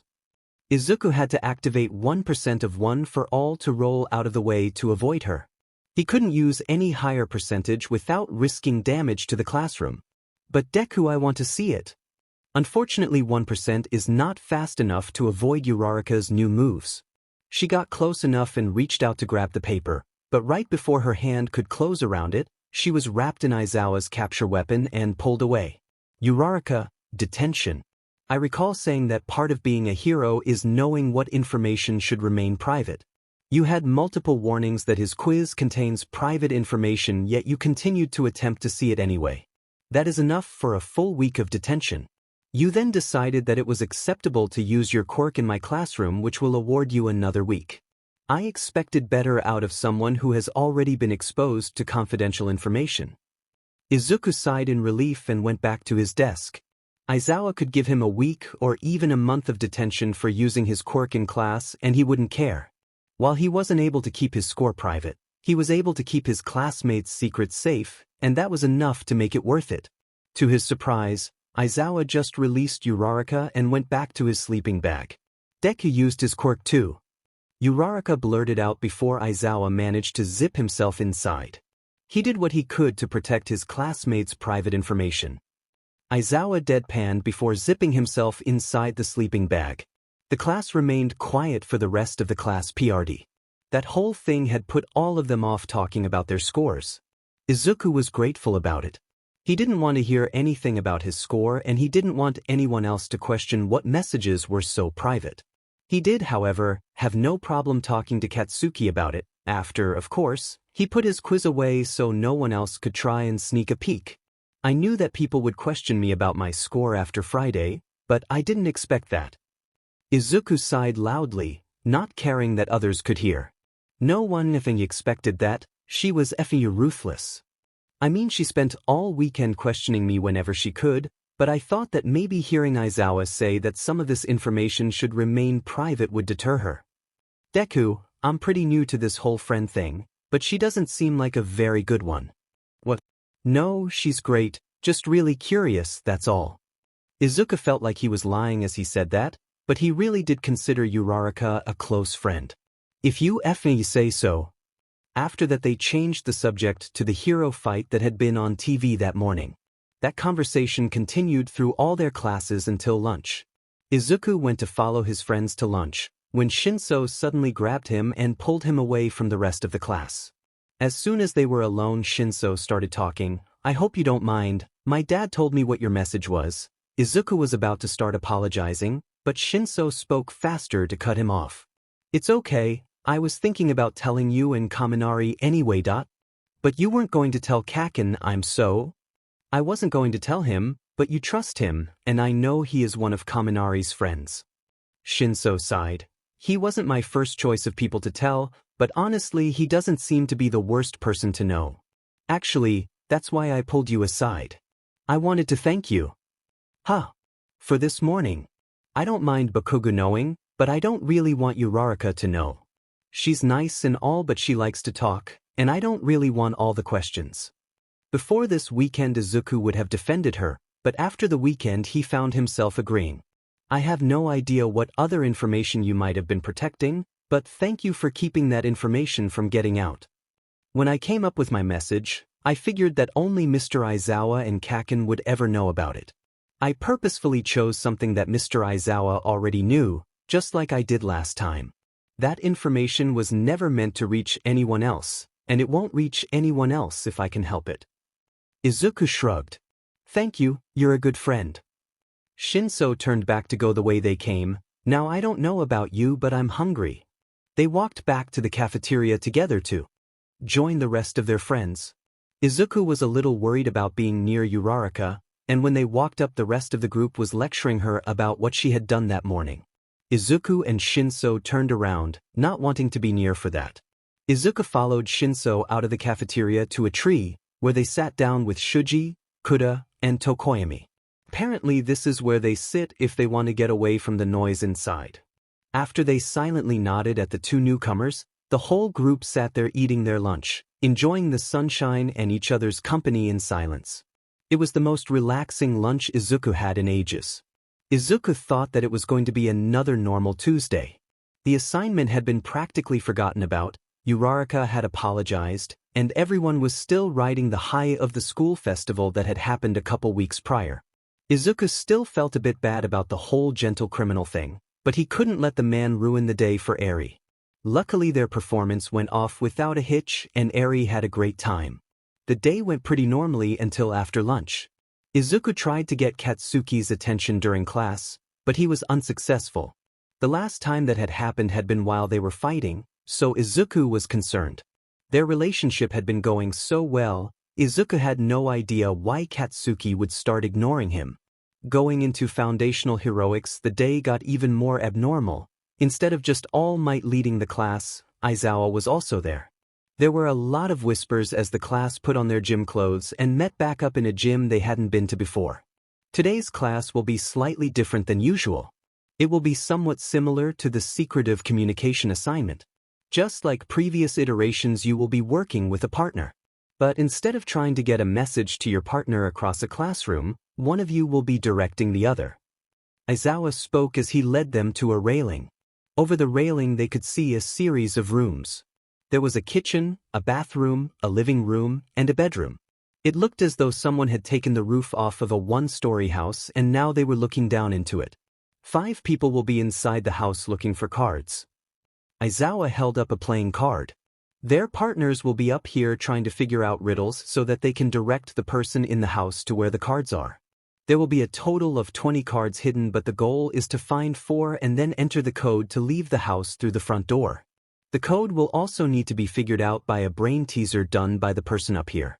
You can use any tactics that you would like, but fighting is not allowed. You will not be given any way to communicate with your partner. That is something you must figure out. You will have a half an hour to choose a partner and to discuss a plan. At that point you will split from your partner and be sent to complete the exercise, or to sit in a waiting room. Aizawa led them back outside the gym. Your prep time starts now. As soon as Aizawa finished directing them, Izuku turned to Katsuki and asked him silently to be partners. But it seemed like the other boy was still ignoring him. Izuku was almost going to go to someone else, but he figured that he had the best chance of doing well with Katsuki, so he might as well try asking him out loud before giving up. Hey Kaken, do you want to be partners? Katsuki just looked at him blankly for a moment. Fuckin', Katsuki sighed, fine. The rest of their class split into partners quickly, most people preferring to work with people they had worked with before.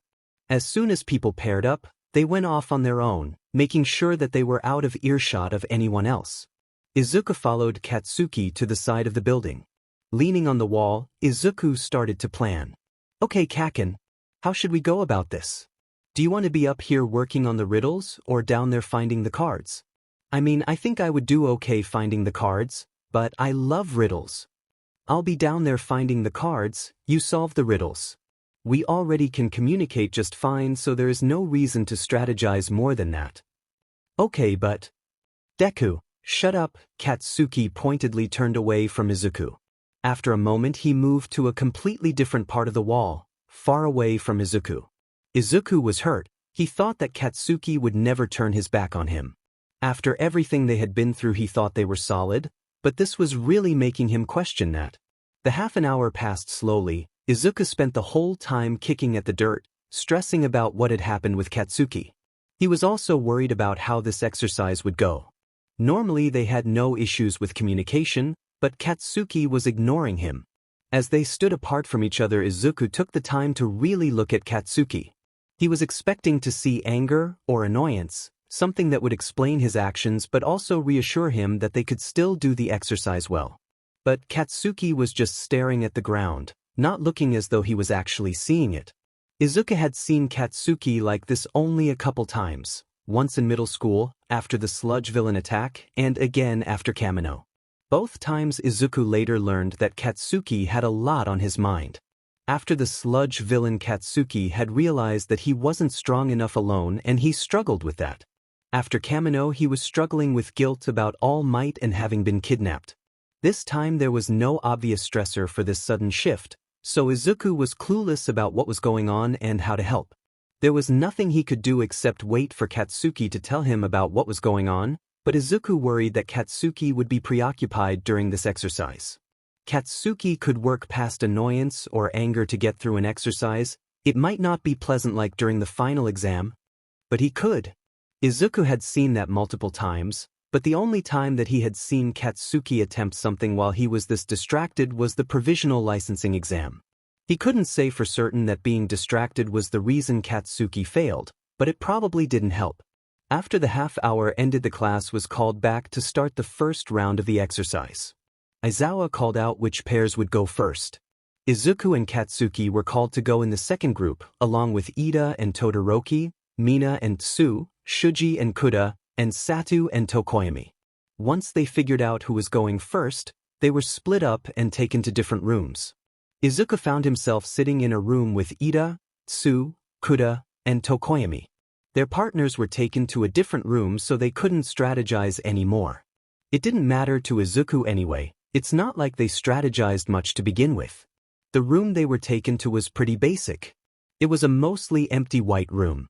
The only things in it were a few beige couches and a clock. The students lounged and waited, remaining silent except for an occasional whisper. Izuku didn't pay much attention to his classmates. He instead found himself staring at the ceiling, thinking about what could have possibly caused Katsuki to be so lost in thought, but he was coming up blank. Izuku had thought that this would have been a short exercise. They just had to find enough flags to get out of the room, but apparently it was more difficult than that, because they were still waiting after an hour. Having long gotten bored of the ceiling, Izuku had taken to passing time by counting the seconds as the clock ticked on. He wasn't the only one. Over half the people in the room were doing the same thing. As the clock reached exactly an hour and 15 minutes after the first round started, the door opened. All Might led the group out to the railing that overlooked the house. All Might started handing out clipboards with some papers clipped to it and pencils as they watched their partners get led into the house below. Each of you is getting a list of riddles, some scratch paper and a pencil. Feel free to write whatever you would like on the scratch paper, but please do not write on the paper with the riddles. Everyone is getting the same set of riddles, however. Each of you is getting a different brain teaser to figure out the code for the door. The code is the same for all of them though. Once he finished handing out the supplies, All Might faced all of them. Remember, you don't need to figure out every riddle, you just need to figure out enough for your partner to find 4 cards. Also remember, they don't have to only listen to their partner, they can listen to anyone that is giving hints. They could also just look for cards on their own without getting any hints. Once Aizawa gave the all clear from inside the house, All Might instructed them to turn over the papers on the clipboard and begin. Izuku looked over the list of riddles, searching for one that he could figure out quickly. He chuckled a bit to himself as he read the first one. What gets wet while drying? Izuku hadn't been lying when he told Katsuki that he liked riddles. Over the years he had looked up a lot, including this one. Turning his attention to the rooms, Izuku looked for the object that was the answer to the riddle. Grinning once he found what he was looking for in the bathroom, Izuku tried to get Katsuki's attention. He clicked like they always do, but Katsuki didn't seem to have noticed. Izuku clicked a few more times before asking Katsuki, "Kaken? Can you hear me?" They had communicated from much further away before, so he knew that the other boy should be able to hear him, but it seemed like before, Katsuki was too stuck in his head. He didn't answer. Unwilling to give up, Izuku shouted, "Kaken!" It worked. Katsuki turned to stare at him, but so did everyone else in the room. Izuku shrugged sheepishly at his classmates before starting to communicate with his partner. "Check the towels hanging up in the bathroom." Katsuki made his way to the bathroom while grumbling. Was the effing yelling necessary? Well, if you were paying attention then I wouldn't have had to. Izuku's a very forgiving person, but he was getting pretty annoyed at his partner. It was one thing to be distracted enough that Izuku had to yell, but to then get mad at him for yelling, that was a completely different story. Izuku turned back to the riddles angrily as Katsuki pulled a card off the wall from behind the towels. Unfortunately, he didn't remember the answers to any of the others, so he actually had to think more about them. After a minute or so, he realized the answer to another one. What can travel all around the world without leaving its corner? He didn't see the object in question anywhere though. He clicked to get Katsuki's attention and was glad to see that this time it actually worked. Kaken, have you seen any stamps or letters or anything like that? Why the f would I know? That's your demon job. Kaken, I can't see everything from up here. And technically my job is to figure out the riddle, which I did. Effing fine. Katsuki stomped over to the front door. Izuku couldn't see what Katsuki was doing from the angle he was at, but he angrily held a card up as he walked away from the door.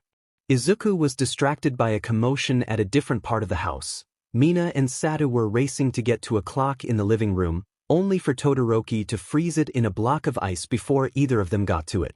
Mina and Satu stopped dead in their tracks as Todoroki calmly walked over to the frozen clock in front of them. He calmly grabbed it with his left hand and melted the ice. As soon as he was able, he pulled a card from inside of it. As far as Izuku could tell, Katsuki and he were in the lead with 2 cards, followed by Todoroki and Ito with 1. Unless they were really sneaky about it, no one else had found any yet. Izuku turned his attention back to the list in front of him as the commotion below died down. It got quiet as everyone regained their focus. The students that were tasked with figuring out riddles were staring at their paper, occasionally making notes. The students that were inside the house were searching on their own. Most of them were looking under things and behind things, hoping to stumble on a card by chance. Izuku looked over the railing into the rooms on occasion, looking for objects that might be the answer. Occasionally Katsuki would be searching like everyone else down there, but usually he was just staring into space. Izuku was getting frustrated that he was expected to do all the work, but there wasn't anything that he could do about it. By the time that Izuku figured out another riddle, every pair had at least 1 card. Quite a few were found by chance, not from solving a riddle. A couple, however, did start a lot of commotion as other groups overheard someone telling their partner where to look. Ida and Todoroki were struggling after they realized that just about everyone could understand their version of Morse code. Mina and Tsu were having the same issue. Kuda originally was just whispering to Shuji, but once it was realized, Izuku and a couple other people moved closer to Kuda so they could overhear, forcing them to rethink their strategy. Tokoyami and Satu's approach wasn't subtle in the slightest, but it was effective. Dark Shadow just led Satu to wherever the card was hidden. As Izuku watched Todoroki find another card, putting them in the lead with 3, he got Katsuki's attention. Check behind the painting of the river in the hallway. Izuku wasn't completely sure that was where a card would be, but he was pretty sure about the answer to what runs but never walks, murmurs but never talks, has a bed but never sleeps, and has a mouth but never eats. The painting was the only thing that made any sense. Sure enough, Katsuki pulled a card out from behind the painting. Katsuki's only comment was an angry, finally. Izuku was feeling a little better now that they were tied for the lead, but he was still really frustrated, and that made it really hard to concentrate. He read the rest of the clues over and over again, but he hadn't a clue what the answers were. He recognized that he wasn't ever going to figure out a riddle if he looked at them all at once, so he instead chose one to focus on. What starts with a T, ends with a T, and has T in it? As Izuku read the riddle over and over again, his frustration kept building.